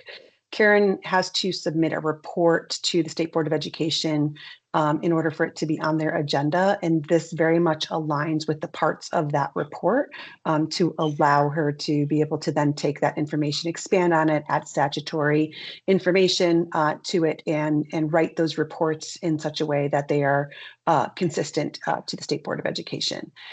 It also aligns with those check marks, which is something that Dr. Ritchie had proposed that speak directly to our statutory requirements of building streamlined, flexible pathways, enabling educator to broaden their scope of practice, ensure accountability, support continuous improvement, and improve data transparency, and support educators as professionals and lifelong learners, which is language that very much comes right out of the statute itself. So we were looking at something to start using for the 2027 session and to kind of present that to you and get approval on that. Are there any questions for Karen on this? No? Okay, thank you. This will be one of the action items. Next is a proposal for themes and strategic plan for the 2027 session. And this is born directly out of the reflections that, let me see, looking in my own file to pull it up. There we go. So Karen, can you pull up the adoption of 2027 proposal for strategic themes and draft strategic plan? So what had happened was after our board meeting, Luke's organization took all of those reflections and put them into a grid, which was linked at the very bottom of the proposal for you to see all of the specifications, all the things and the feedback that was provided. So thank you all for engaging in that work. It was very important to help us start thinking about what we want our themes to be for the next 2027 session and begin that work. We meet monthly, so our time frame in getting these things into SBE is August, September. Anything that might have a price tag on it, we would definitely want in by August because they, present that to the governor as part of proposals for the governor to consider in their budget. So we want to make sure that we are kind of like hitting some timelines in there and kind of in coming to some space of understanding of what this might look like. So the introduction there is just speaking to proposals described for, this proposal describes four identified strategic themes for the board's consideration to place their areas of focus for the 2027 session, along with accompanying draft legislation plan developed through March 2026 CEBC retreat and subsequent planning. So the four items that came out of that was specific to educator preparation, workforce sustainability, policy alignment, and then the other is the legislative fixes and proposals that are ongoing that we are continuing to work on because those sunsetting regulations haven't gone away. And we're still, as you heard from Tong earlier, very deep in that work. And we need to make sure that still stays as part of the work that we are doing. So if you take a moment to just kind of read those over, let us know if it's too short or too small, if you need it expanded.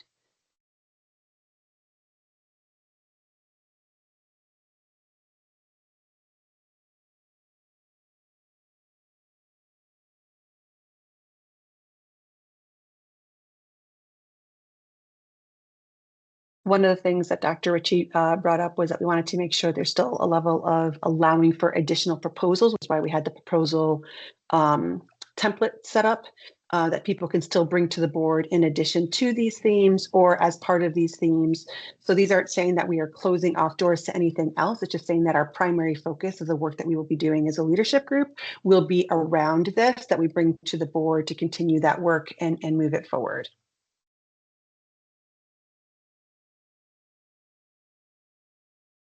Dr. Ritchie.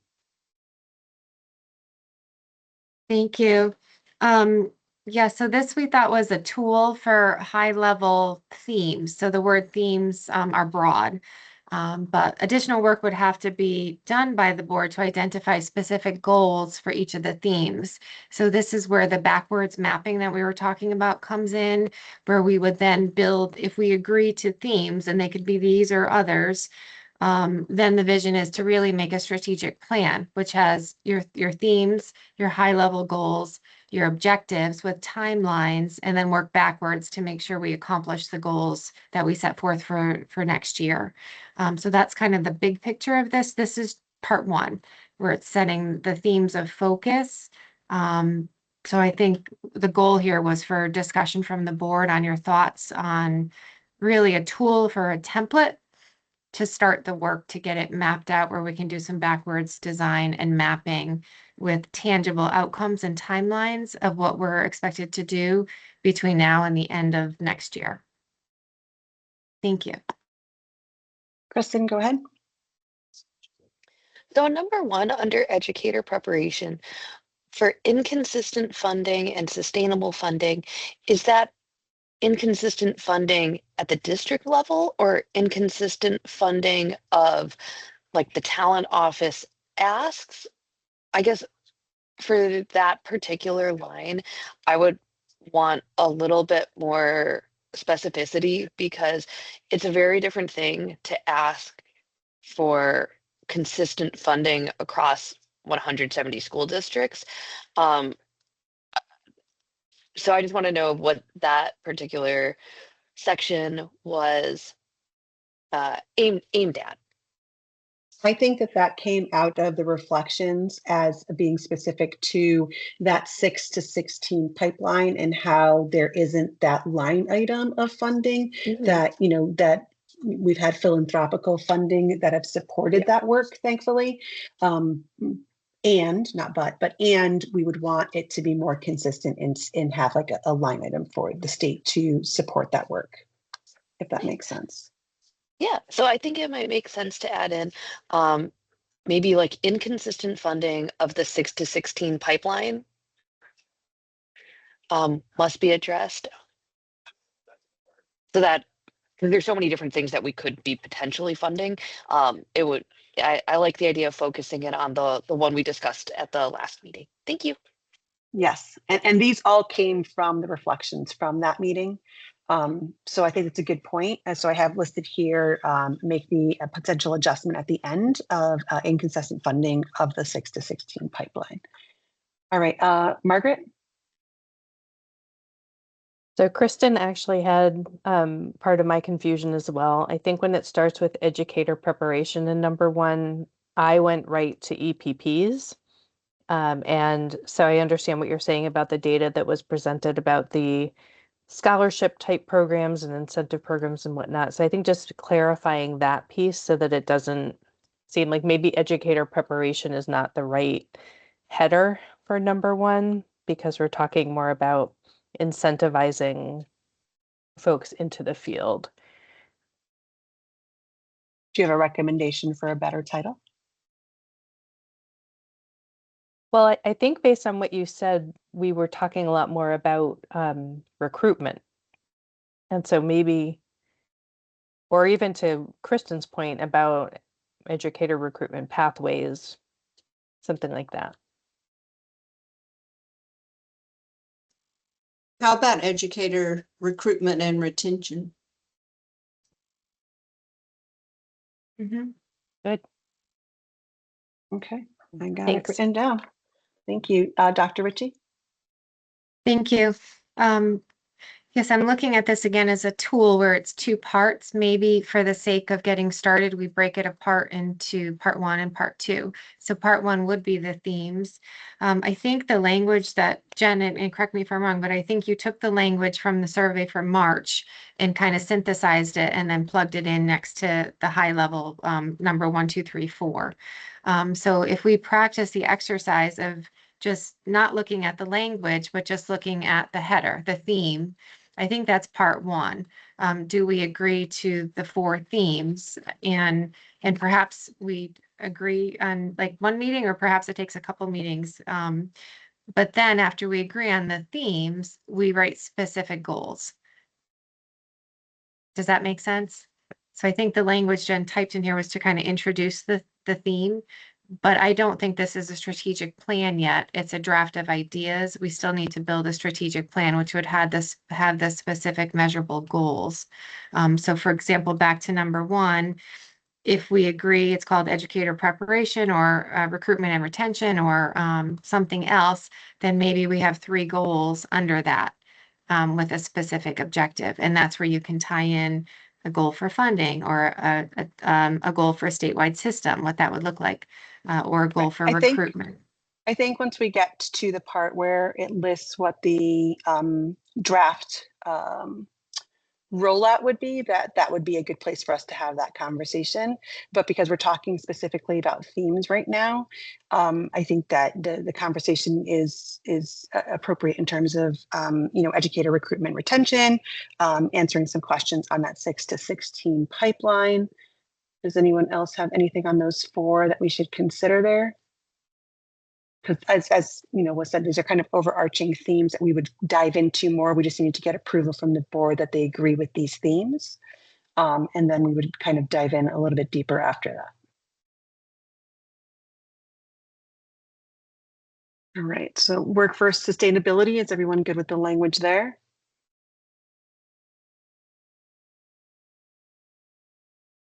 Cynthia? Sony Mayano? I just have a quick question, and it's probably, I was out when some of these meetings happened. So under the workforce sustainability, would we be, or have we talked about adding, I know Shannon today spoke a little bit about what's happening with career pathways, and are we, certification really plays into a huge piece of that and what's happening in that world. Would we be in also with workforce sustainability, even broaching that area at all, or we're just receiving kind of updates from Shannon as she participates? So I think strategically we were going to be receiving updates from Shannon, and then I think the West Ed report, which is listed there, actually has part where it identifies our board as having responsibilities within that to help with that.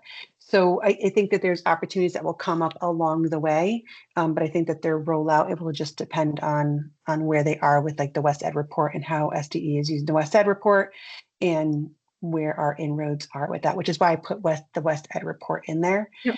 We weren't clear yet on what the governor's workforce was going to entail, which is, why we're fortunate to have Shannon, but this can always be adjusted and amended because again, like it's just kind of those overarching themes. Is there anything that we could add to that might allow for that thought in there? Right now what comes to mind is as I was hearing Shannon speak and then listening to this is that a lot of the work that we do will affect some of those career pathways that as a state, we're really trying to tap into, working with higher ed and your local industry. So, but maybe that's just not our charge right now. There's still a lot of work that'll be developed in that arena, and then hopefully we could get through some of our charge and then start thinking about that. But I do think about our certification and pathways and how we support some of that work, but maybe we're just not there yet. That was it. It's just a thought. I was just thinking out loud. So thanks for entertaining me. No, thank you. I think it's important for us to keep that at the forefront. And I think that's why Shannon's role is going to be so important to the board on, helping us craft where those inroads are for us. And then, Karen has been doing a deep dive into the West Ed report to really get an understanding as to what the board's role is going to be within that work as well, because we are identified within that report that was submitted a couple months ago to the state. Policy alignment. Is there any thoughts or feedback on adjusting that?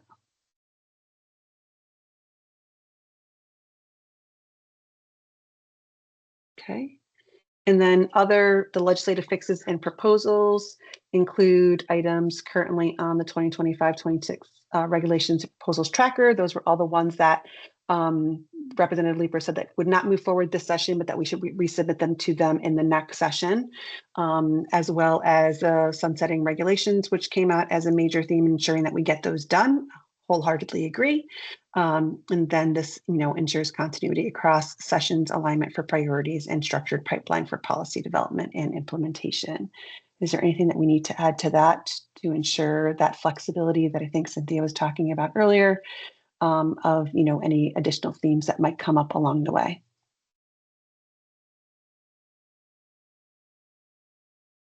All right. The next part just speaks to committing to a shared focus on these themes that will allow our board to focus resources strategically, recognizing how funding outcomes and long-term results can lead to improvements in these areas across the state, develop measurable success metrics, which, in timelines, which Dr. Ritchie was talking about just a moment ago, and integrate statutory updates in previous proposals from 2026, and then launch coordinated advocacy efforts, because that was one of the big things that came out of like getting everybody in the same boat, rowing in the same direction, advocating for the same things. Alignment to our statutory objectives, that's those check marks that you saw or those boxes to be checked off in the template that Karen presented earlier. And this just speaks to how this proposal would speak to each one of those. So in conclusion, the adoption of the set of 2027 themes and draft plan will provide clarity, direction, and a coordinated statewide strategy for educator preparation, workforce sustainability. And the board is requested to approve that fund and align the educator pipeline, that addressing special education workforce, the unifying strategies for advocacy, and then the other legislative proposals, so that 1 through 4. I've attached the West Ed report there. I've also linked the retreat reflection from the board members that Luke's organization put together. And then I also have the March themes and 2027 strategic plan timeline, the draft timeline. So first I would say is there any discussion on just the proposal itself, not the draft timeline at this time? Dr. Ritchie? I think I request that the board does speak about this. I mean, these are big decisions to live in. I just want to make sure the language is good and everyone's in agreement. This is at the board to decide. I also want to question a little bit with the 1, 2, 3, 4, where the language on the last page of this proposal doesn't exactly mirror. And I remember how good this group did when we were wordsmithing, going through legislation and fixes and alignment. So I do put that on the table where, for example, fund and align the educator pipeline. But on the first page, it says educator preparation. Like what are the themes, I guess is the question. What is the language? And then we have to think the next step would be, what are the strategic goals for each of these themes? And I'll stop there and welcome people to talk about it. Perfect. I agree. I think that might have just been an oversight when we as a leadership team were going through it, that we didn't have that 1 through 4 at the bottom reflect the titles of the 1 through 4 at tops. So I would say that would be an amendment to have it reflect the 1 through 4 at the top of the page in terms of themes. Dr. Rowe? Thank you for bringing this forward. I think this is a great place to start and to really launch our vision work that our chair has discussed in prior meetings. So my question is, it's a question, is this a conception paper, or is this something that you're planning to use as an official document? I do think if it's a conception paper, I accept it. I would love to really look at it, deep dive it, and unpack it, maybe in a working group or something, so that everyone has voice in the conception of a strategic plan, like from the bottom up. But I do appreciate the idea, and I'm willing to go whatever direction that the board goes in. I just wanted to ask. Thank you, Dr. Rowe. And just to be clear, these weren't my ideas. I wrote it up, but these came as direct themes from the reflections of the board.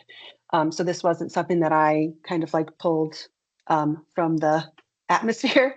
They definitely came directly from the board's reflections, and Luke put those together for the board so that we had clear understanding of what those key items were. I agree that that deeper dive is definitely what we want to do, but this did come from the board in terms of they came out of the direct reflections of the March retreat. And the most common themes that came out of that retreat were these items here. And this is just a proposal of what our intent is and getting the board's approval for that intent so that we can get Karen to move forward on doing the research and the ideas behind it so that we can start sketching out that draft plan in a more detailed way within the board. And I agree. I think that conversation that we've had before is that we as a board need to have like that deeper dive of what this might mean or look like. So this is really just to say that, yes, we're saying these are the themes that we want to move forward with. And that's why even the timeline that I have in there from April to September is a draft strategic plan that definitely needs more detail in it. And that's where the board kind of comes in and provides more detail on what they think those goals are within each one. Go ahead, Kristen. Yeah, I think as long as you kind of have like the rationale for adopting this proposal with its 4 steps, and then in the conclusion you have like the 4 steps again. As long as we're agreeing on what those 4 themes are, I think this is a good document to start from. So I know that we had talked, Margaret and I had noticed that like number 1 should really be what you have in the conclusion, fund and align the educator pipeline. And then number 2 should be what you have in the rationale, which is workforce sustainability. Number 3 was unify strategy and advocacy. And I think that matches pretty closely for those 2. And then for number 4, legislative fixes and proposals is identical. So I think that if we can agree that those 4 themes are what we want to work on, I think that would be a good place to start. Okay. All right. The next part would be, so this is we're in the presentation component. The next part, if we would like to explore, would be the draft 2027 strategic plan timeline, because then we'll vote on everything under action items afterwards. So we're right now in the proposals part. So Karen, if you could just pull up that March themes, you can probably click the link at the bottom of that document where it says, there you go.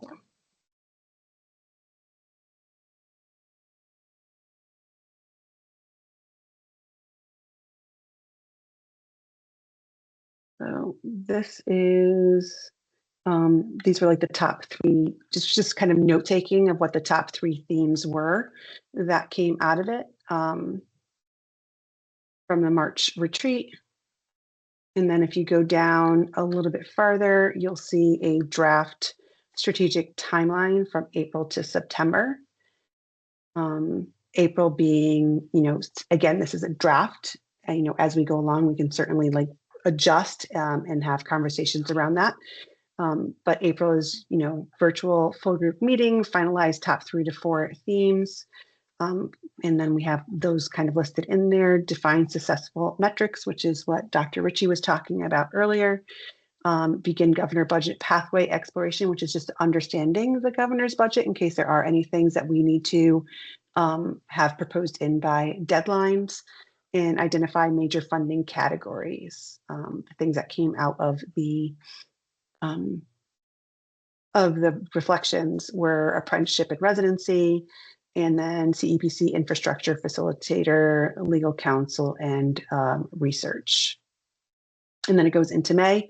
We only meet monthly. I know that, other local boards meet bi-weekly, so there's an opportunity to kind of meet more often and have those opportunities to revisit it over time. But with us meeting monthly, our May meeting would be focused around building the foundation, virtual full group meeting again, map programs, funding, and gaps, utilize retreat materials, NASDAQ 12B survey data that we've gotten from them that we went over today, the West Ed report, and then survey data with special education workload study from the American Institute of Research, which I'll bring up in a little bit. Identify what's working and what isn't, and begin early cost framing. Integrate 2026 legislative updates, and it goes on. And again, these are all just a draft. We suspect that July will likely not convene, just like last year, but the leadership team might meet with Karen just to make sure that some of these things are being developed in preparation for the August meeting. And then in the August meeting, we would start having those conversations around, what it is that we want to move forward for our 3 to 4 unified legislative priorities under those themes. And again, this is just a draft. It can be adjusted and amended, and it's just coming from a place of working.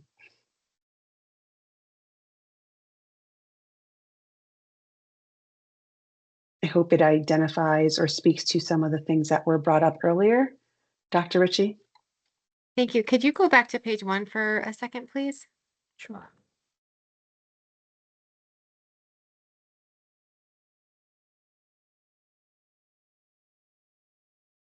Can I make a motion that the board considers adopting the themes numbered 1, 2, 3, 4 as listed with the language here on this page?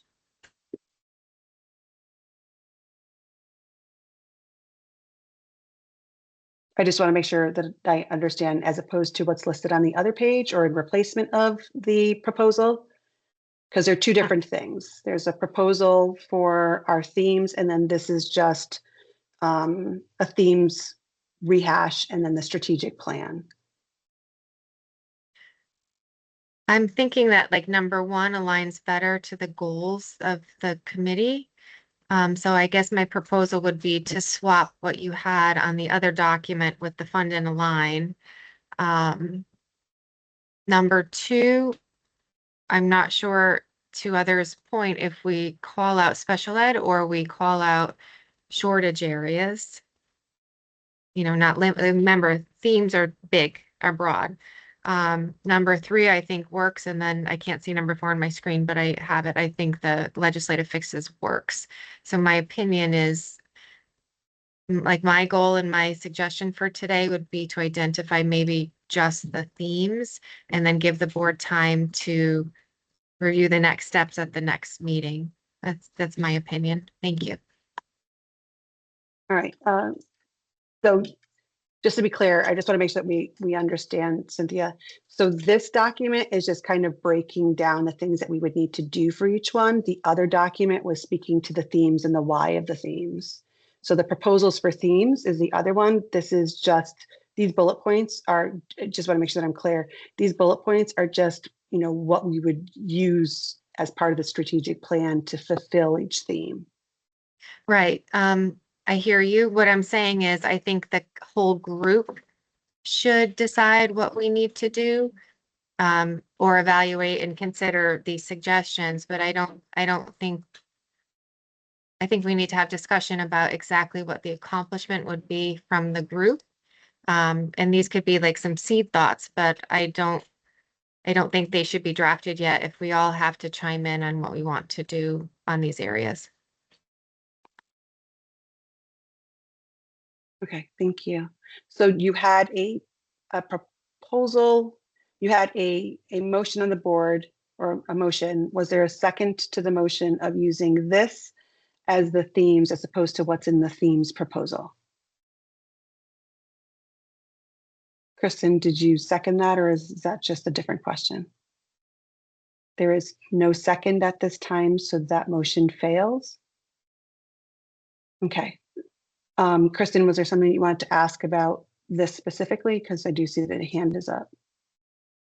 Yeah, so not a question, but I think for the four themes, I agree with Cynthia when she was saying that, you know, number two, instead of being specifically for special ed, should really be workforce sustainability, which, you know, it was in the other document. So even though special education is like the most urgent workforce shortage, we also know that, like, bilingual education, we know that special services, we know that there's a lot of other areas that also need, you know, some attention. So I would be in support of, you know, later when we get to our new business items and we're doing motions and voting, for the four themes to be: number one, fund and align the educator pipeline; two, work for sustainability; three, unify strategy and advocacy; and four, the other legislative proposed fixes and proposals. So I had here earlier for one, it was educator recruitment and retention. Do you want to change that to what you just said is what you're saying is the suggestion? I like fund and align the educator pipeline because that is more specific to what we had talked about, the 6 to 16 pipeline. But I'd be happy with the other way. But I think overall, like the idea of the four themes, we're getting close.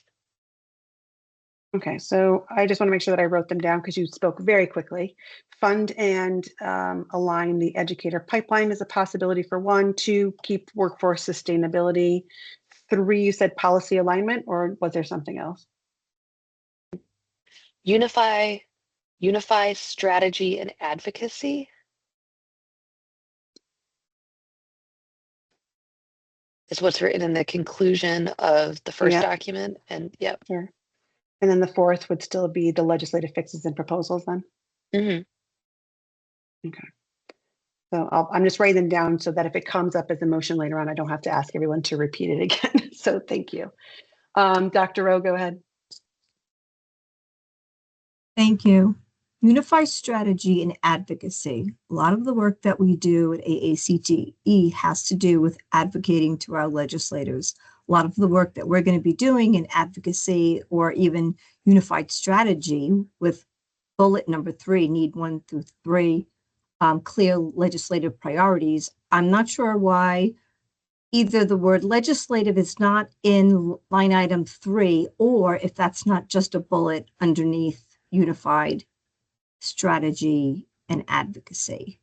So I don't think want to that would- confuse anyone with this one right now, because that's just, I just wrote down a bunch of like the steps that we would need to take for the strategic timeline. I think if we go back, Karen, to the actual proposal, I think that that would be a better place to kind of look at, because those are the overarching themes that we were talking about earlier.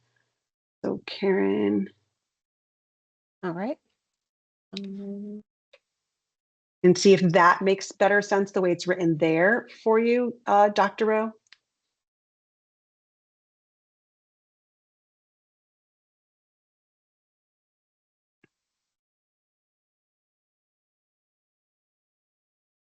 Okay, and if you make it a little bit bigger, Karen. Sure. Thank you. So where it says, and then scroll up to where it says policy alignment, the third bullet, or number 3. Keep scrolling a little bit more so you can see it go on to the next page. Thank you. So Dr. read that over and see if that is what you were thinking it should say, or if there's something that you're thinking should be added. Again, I just, educational policy is only going to be addressed with legislative fixes. So I'm not sure why they are not combined.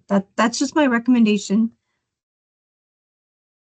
So I think that this was brought out of policy alignment, being that all of our stakeholders would be on the same page, moving the work forward, and how we would strategically work to ensure that happens, right? Like, what resources do we have within our own organizations?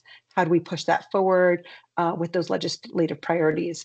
The legislative fixes and proposals at the bottom, those have more to do with the 2026 ones that have already happened that we want to make sure that we bring forward, and then any new ones in there, and then making sure that we also had on our radar those sunsetting regulations, which came up as a theme as well. And Dr. Ritchie wanted to make sure that that was in there. So it was kind of that catch-all. Number 4 is kind of the catch-all to ensure that there's a level of creativity that can still happen. People can still bring their own proposals to the board that may be aligned with these 3 themes or 4 themes, or something else that comes up in the process from their own organizations or other reports that are out there. All right. I just don't know why legislative priorities is in line item 3. That's all I'm going to say. That's just my opinion. I understand what you're saying about policy alignment, but maybe it's not necessarily policy then, if we're talking about our collaboration. And maybe I'm missing something. So I'm just going to say that I don't think that we need to include legislative priorities in policy alignment. And I don't know that number 4, when you say legislative fixes, is a catch-all.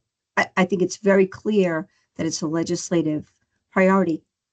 There's a lot of bills that are going to be coming at the board that the board doesn't create. So where does that live? That we would work on that from the external legislative bills that come in our direction, and how we look at that. So is that what policy alignment is going to live, or would policy alignment, or would legislative fixes live in the 4 other? I mean, anything can come, anybody can come up with a proposal, anything can happen. Is a catch-all I'm not sure that that's legislative fixes, but I'm not going to make it any kind of an issue.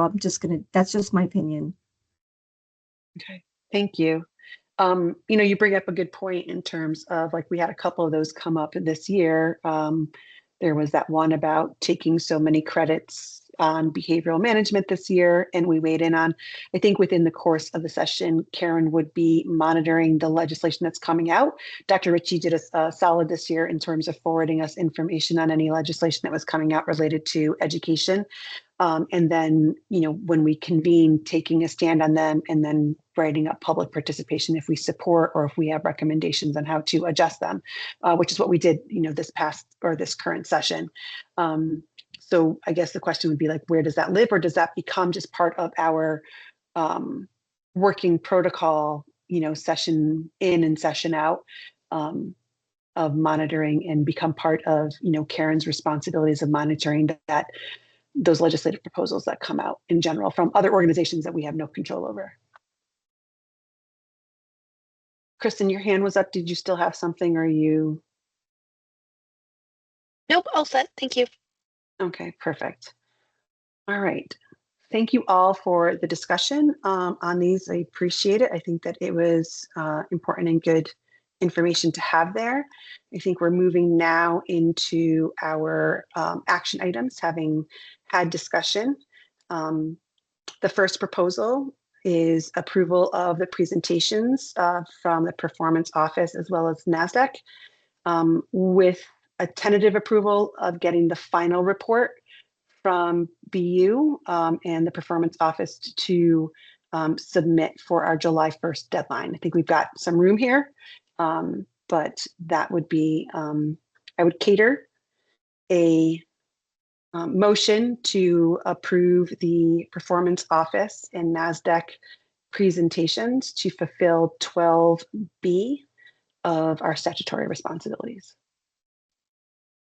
So moved. Okay, Kristen Besaga, so moved. Any discussion on that? All right, seeing none, we will move it to a vote. Karen, go ahead and we need a second. Oh, I'm sorry. We do need a second. Said so moved. I'm sorry. Kristen moved. I'll second Thank you. that. I need a second. Hamish seconded. Thank you. And we will go ahead and go through the roll for All right. the 12B. Kristen Besaga, Yes. Elsa Batista, Yes. Tiffany Cowett, Yes. Dr. Mel Horton. Yes. Dr. Mel, can you turn your camera on, please? Because I need you to have your camera on to record your vote, Yes. technically. Thank you. Thank you. Sarah Larford Simons. Hamish McPhail. Yes. Yes. Thank you. Jenny Graves. Yes. Thank you. Margaret Gustafson. Yes. Shannon Merriman. She's Yes. still on. Thank you. Patrice McCarthy. Yes. Thank you. Dr. Ritchie had to step away. Dr. Catherine Rowe. Yes.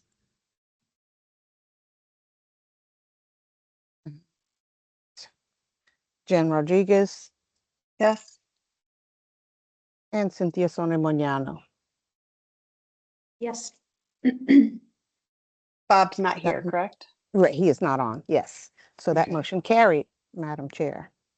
Thank you. That's one of our final statutory obligations. So thank you all. So we can move on to the fun stuff. Again, thank you to Ajit and to our talent office friends and friends at SDE who helped us with getting in contact with NASDAQ to do the national data. So much appreciated. Next on our items requiring items for action, the proposal for the themes and strategic plan. So we'll start off with just the themes and leave the strategic plan for a second one. So proposal for the themes with the amendment of changing number one's title to fund and educator alignment. I'm sorry, fund and align educator pipeline, the educator pipeline. And 2, workforce sustainability, 3, unify strategy and advocacy, and then the legislative fixes stay the same.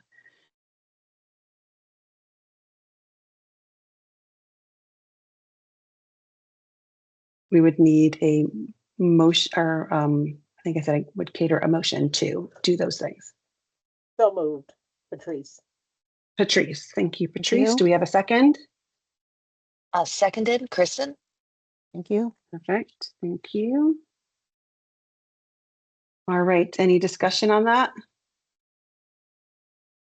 We had really good discussion earlier. Thank you for all of the ideas and how to adjust. All right, let's move this to a vote. Karen, Kristen DeSega. Yes. Thank you. Elsa Batista. Yes. Thank you. Tiffany Cowett. Yes. Thank you. Dr. Mel Horton. Yes. Thank you. Hamish McPhail. Yes. Yes. Thank you. Jamie? Yes. Yep. Jenny Graves. Yes. Margaret Gustafson. Yes. Shannon Merriman. She stepped Yes. away. Oh, thank you. Patrice McCarthy. Yes. Thank you. Dr. Ritchie stepped away. Jen Rodriguez. yes. Thank you. Dr. Catherine Rowe. Yes. Thank you. Bob's not here. Jenny's not here. Cynthia Sonia Moniano. Yes. Thank you. That motion has carried. Thank you. Thank you all. It was really based off of your work in that March retreat and the themes that you wrote down and spoke to in terms of what you thought was an important focus. So thank you all for that work that is leading us down, finally getting to some of the fun stuff we've been craving to do for so long now. I would say a tentative, I would cater a tentative approval of the draft strategic plan, knowing that there would be adjustments needing to be made for it in the May meeting. Would that be a conditional approval, Madam Chair? Thank you. Conditional. Thank you. That's the Thank correct you. wording. I would Okay. cater a motion for a conditional approval of the draft strategic plan.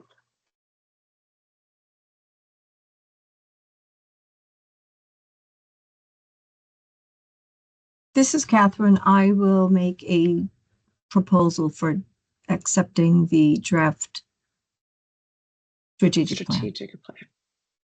Thank you. Do we have a second? Second. Elsa Jenny Graves. seconds. Oh, Jenny and Elsa seconded. Okay, Thank you. All right. Any discussion on it? We had some rich discussion already, but I wanted to give the opportunity for any processing. All right. We will vote on the conditional approval of the draft strategic plan. Go ahead, Karen. Kristen DeSega. Yes. Elsa Batista. I need to hear it, please. Elsa, you're on mute. Okay. Tiffany Yes. Cowett. Thank you. She said yes. I heard her. Thank you. Sorry. Tiffany's a yes. Thank you. Dr. Mel Horton. Yes. Thank you. Hamish McPhail. Yes. Thank you. Jenny Graves. Yes. Thank you. Margaret Gustafson. Yes. Thank you. Patrice McCarthy. Yes. Thank you. Dr. Ritchie stepped away. Jen Rodriguez. Yes. Thank you. Dr. Catherine Rowe. Yes. Thank you. Cynthia Sonia Moyano. Yes. Thank you. The motion carried, Madam Chair. I Did didn't get Shannon? all. Yeah. I was going I'm to say, sorry? did Shannon weigh in? Shannon?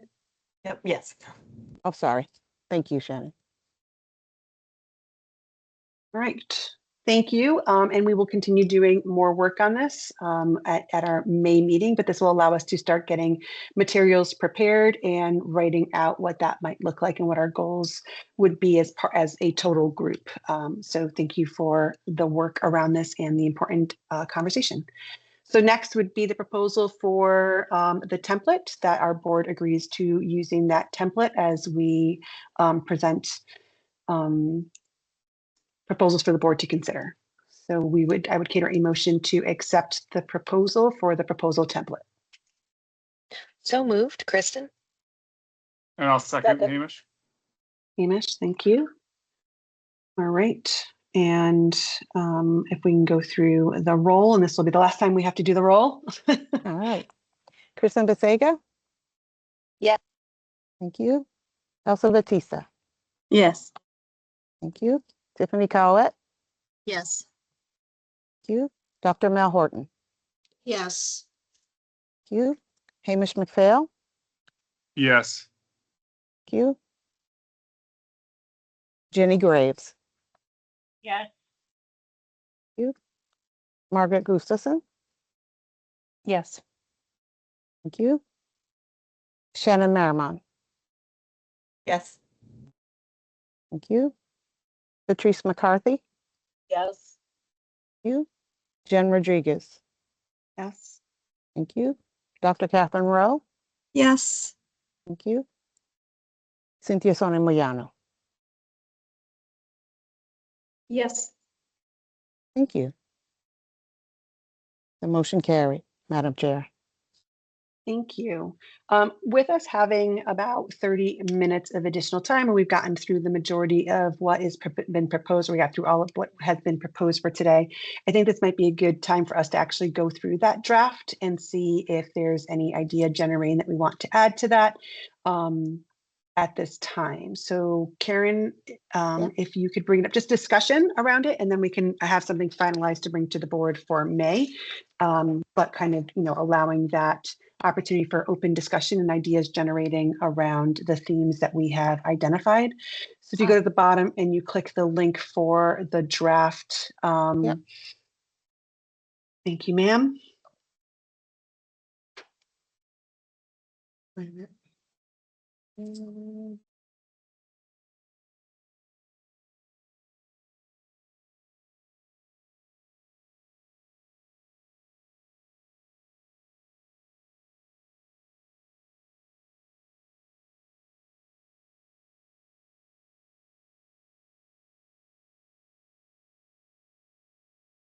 Good. If you go down to, I believe April. No, a little too far. Here we go. So for April, we have finalized the 3 to 4 themes, which we did that fund and align educator pipeline, addressing special educator workforce shortages, and unify strategic strategies and advocacy. Those are the themes-ish.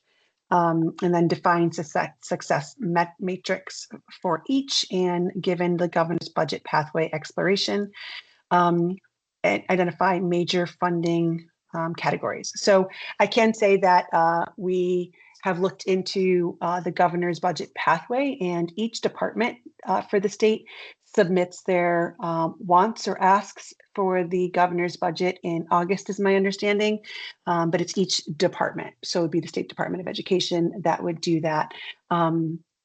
We can certainly, reach out and find out if, because we're a semi-autonomous board, and the State Department of Education, SBE, approves our processes, should they approve one of our things. And I'll give an example.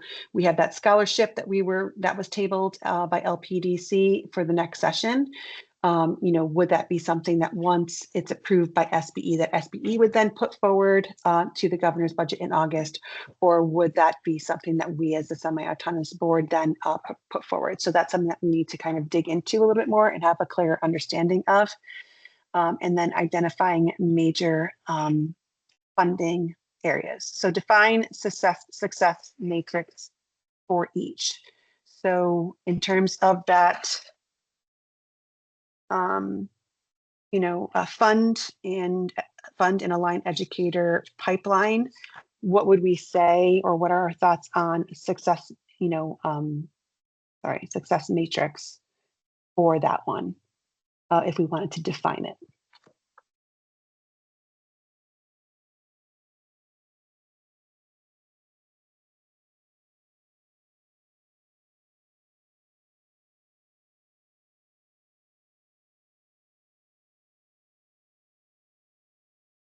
Kristen, go ahead.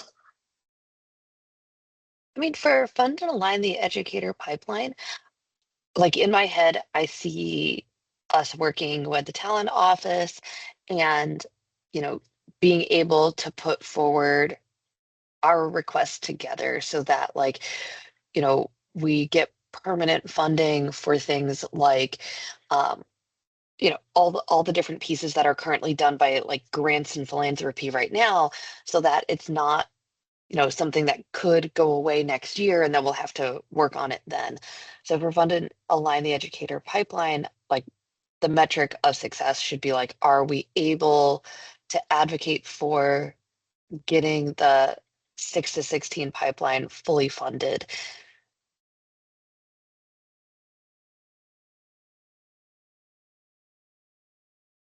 Okay, does anyone want to add to that, Hamish? I think just to add to that, I think it's identifying the key junctures or the key leverage points of what we want to fund. So like, the Educators Rising program for Grow Your Own is a key piece of that. The Aspiring Educator Scholarship is another key piece of that. The program that we've laid out to get to professional, that's another piece of that as well. And so I think I just want to make sure that we're looking at it in the totality of the pipeline. Correct. And so I'm pretty much just agreeing with what Kristen said, but I think it's just, I want to make sure that we are like a Clearly win is defining. not like clearly defining, and a win is not just doing one exercise over and over again, but it's doing all of them together. So Agreed. So I think that's a good point, like clearly defining what within that 6 to 16 pipeline we want to ensure has consistent funding. Yeah, and then also over time, like what expected scalability, expected students served, looking at the pipeline as it is, like what percentage of the people coming into the profession do we want to have interact on some level with the funding opportunities and supports necessary. So setting up those metrics as well, like people served by said funded programs, and percentage of total workforce that has access to those support systems. Thank you. All right. Anyone else want to add to that in terms of, what we would use to, or what our metric would be? All right. I think that's a great start. Thank you. Let's move to the second one, which is, make sure I have the correct wording here. Workforce sustainability.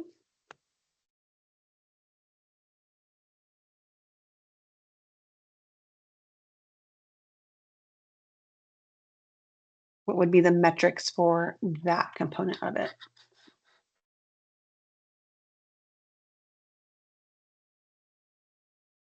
I would actually say, Karen, can you go back to the proposal page? That way we can see what it says there and help kind of ground people in what it says.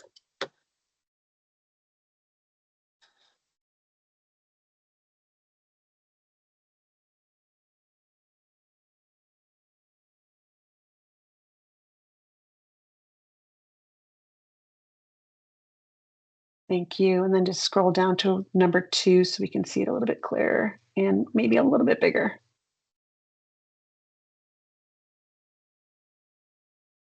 All right, perfect. And then scroll down to that number 2 for us. All right, so special education represents the most urgent workforce shortage. Evaluate pathways involve or informed by the West Ed report and the State Bureau of Special Education collaboration and survey data.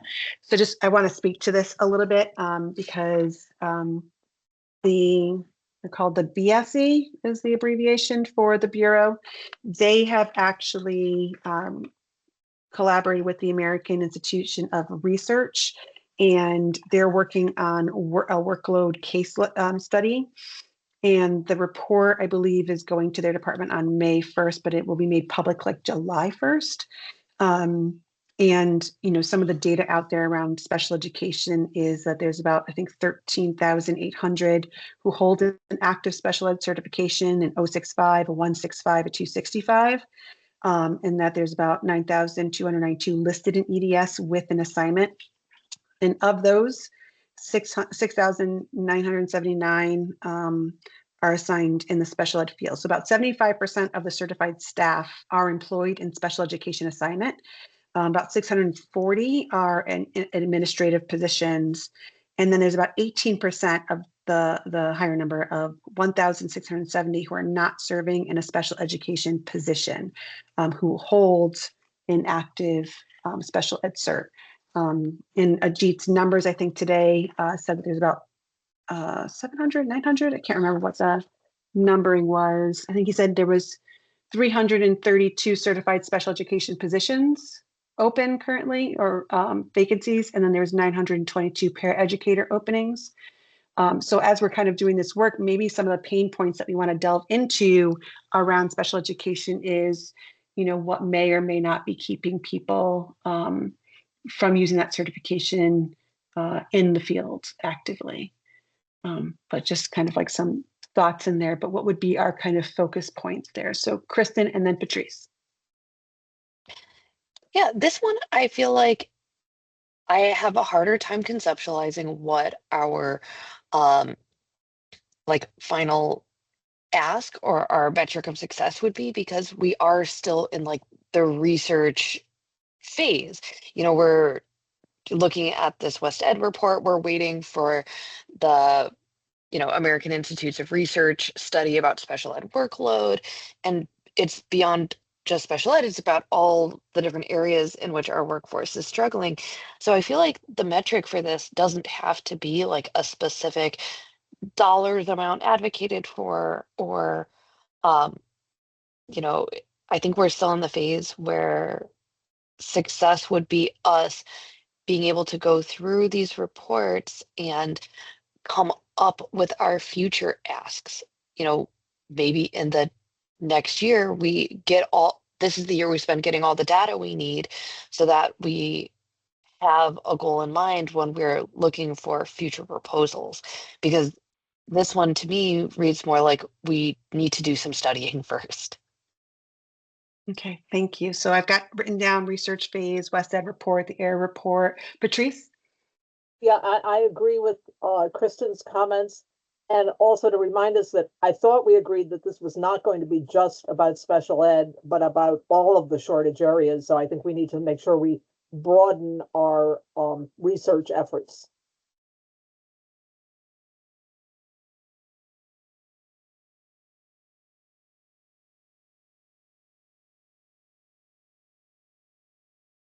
Thank you. Anyone else?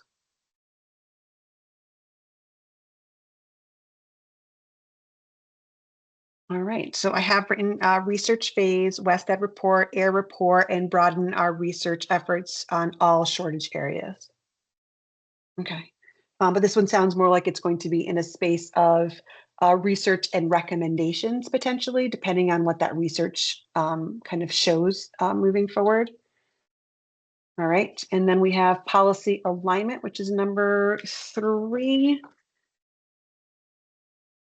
Unify strategies and advocacy is what we changed the name to. So just want to make sure I have that down. So unify strategies and advocacy, what would be some metrics there?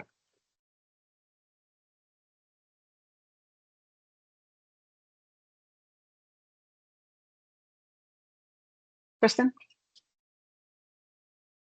Since this one is really about meeting with other stakeholders and like streamlining our efforts collectively, I think maybe for this, if there is some sort of meeting or event or way that we are going to get stakeholders together in the same room, so that when we're having these discussions, we're not advocating for this scholarship as the talent office is advocating for some other program, right? So maybe a thing we could do here is, to one of our in-person meetings, when we have that morning session, if we had representatives from some of the other stakeholders, like obviously the talent office is always here with us, but beyond that, if we have some other groups that are intending to do similar things, that we have some sort of meeting where we can talk about like,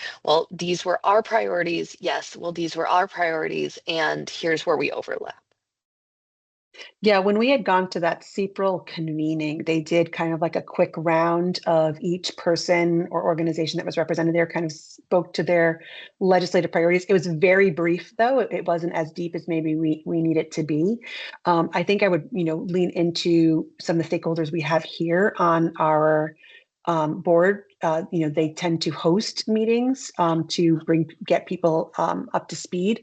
I know one of the things that's done is, LPDC is brought up to speed. I think, Cabe, you guys meet with legislators as well as stakeholders, right? As part of that. So maybe we lean into those who have already done this kind of work to help organize it as one of our measures of success and get input on the board. I myself have not organized an event in that way. So, having folks on the board, we're very fortunate who have, and getting their input on how best to get the word out, how to advocate in such a way that we are all on the same page, and that we can get others, leadership and stakeholders on the same page with us as well. So maybe part of that is a meeting or event, but also, a quick convening or brainstorming by those on the board here who have created those opportunities in the past, and how we kind of go about doing that and who would we invite as part of that.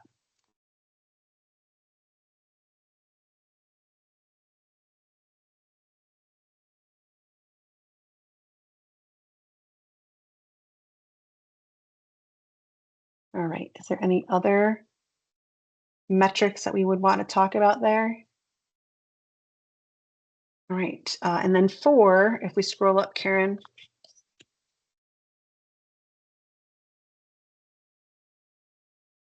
So this one is our current 2025-2026 regulations proposal tracker, that work that's happening, the new 2026 statutory session requirements. So anything that comes out of this legislative season that we might have to do, if there's any language that gets approved that specifies our board to do additional work, we would have to put that into our plan. And then we also have the sunsetting regulations, and then any other ones that kind of come up: alignment with priorities, structured pipeline policy development, and then continuity for any other sessions. Kristen? This is the one that's most concrete for me, because we spent so long on a number of legislative and regulatory proposals that just didn't make it onto this session. So, our scholarship idea for helping people get their master's degree, our idea for like fixing the 10-year initial cert problem, like I see that as, if we can get those on the legislative or the education committee's agenda, if we can get those passed, that one is like a really clear metric, because we have so much of the work done in advance that, seeing those cross the finish line would be really wonderful. Agreed. And those are already like ready to go, because I don't believe that we have to go through and then maybe there's nothing in the current statute for our board that states that once it's been approved, if it hasn't been picked up by the Ed Committee for the session, that it has to go back through the process again of LPDC and SBE, which I think SBE does, that if things don't make it through the session, they go through the process again of presenting it to LPDC and then SBE. I don't think that that is a requirement on our part. There's nothing legislatively that says that, we have to resubmit session after session if something doesn't get picked up and moved forward. So I think we are in a good place. And even if we did have to do that, I think we're still in a good place, because we have plenty of time to submit that and get it to them by that August, September-ish deadline to ensure that we get it to Ed Committee on time. So I agree. We're well planned for 2026 stuff, right? We're working really hard on our regulations. But in terms of the things that we want to move forward, I think having a proposals template goes a long way, that we approved today, in helping people to, provide sorry, I'm losing the words right now, provide proposals for the next session, should we need them. And, but outside of that, is there anything else that we need to strategically plan for? I mean, ultimately, I think our deadline for any legislative non-dollar signs attached items really should be October. Anything that is dollar assigned needs to be August, September. So, understanding that part of it, that, by August, September, anything with dollar signs needs to be in. And then otherwise, I think we can go all the way up to, for LPDC, we would want, I'm trying to think of like the months, November, the latest for LPDC on anything else that's new. And then that would allow December for SBE of this year, and then everything would be in, no problem, for the Ed Committee for their January meetings. Excuse me. I think just understanding that backward mapping that Cynthia talked about earlier, deadline expectation, and having a clear understanding for that in our work will be very helpful. All right. So we have some good feedback here on 1, 2, 3, and 4 from the board. So thank you for that feedback, for, metrics for success. And then we can, clearly define and present that to you at the next meeting as well, to ensure that it reflects what was discussed here during the open ideas. Outside of that, let's see. Nope. Okay. So for April, it was finalized the 3 to 4 themes, which we did, define success metrics, which we had discussion around. Thank you. We do have some information into exploring the budget, the governor's budget. And then the last one for the April is identify major funding categories. And I think that speaks to the earlier one in terms of clearly define, which Hamish had brought up, the expected scalability, students served, the percentage of workforce. So I think that that's built into what we discussed for number 1. And then CEPCB infrastructure. There was discussion around and thoughts that we might want to consider is part of our work. Currently, we have organizations that are funding a facilitator for us, which we are very grateful for, as well as legal support. I can't imagine that that's going to be forever. So we might want to consider in terms of the supports that we might need as a board long-term, what that might look like, and what we might want to propose to the governor or to the Ed Committee on the kinds of supports and the cost around that we might need. All right, I think that was pretty much it for the draft strategic timeline for April at the very least. In May, we'll build that foundation. We'll have another virtual meeting, map out maybe some programming and funding gaps. So we'll reach out to the talent office. I think we have a clear understanding of some of the funding gaps based on the 6 to 16 pipeline presentation that was given to us in March. And then go into that research component that we had talked about earlier in terms of West Ed and the other items. Identify what's working and what's not working. So over the course of the next couple of weeks, because this meeting is a little bit later than normal, so our next meeting will be coming up a little bit quicker than normal for this meeting, then we'll reach out to the talent office and maybe start getting some of that information a little bit more clear as part of our discussions for our May meeting. All right, I think we might be ending early, friends, with 10 minutes to spare. Again, thank you all so much. I think that we're finally getting to that point where we're moving forward in parallel. I think that was a theme that Shannon had brought up in the past, still doing all the regulations works that we need to do, while also starting to do that fun work of reimagining and envisioning and modernizing and supporting our educators along the way, our candidates and future educators, ultimately to facilitate classrooms effectively for students in Connecticut. All right, I will take, is there any other final comments, concerns, questions? All right, seeing none. Motion sorry. to adjourn. I will take a motion to adjourn. Can I get a second? Second. All right, second. All right, and then I will say by general consensus, we are adjourned. Thank you all, and we'll see you soon.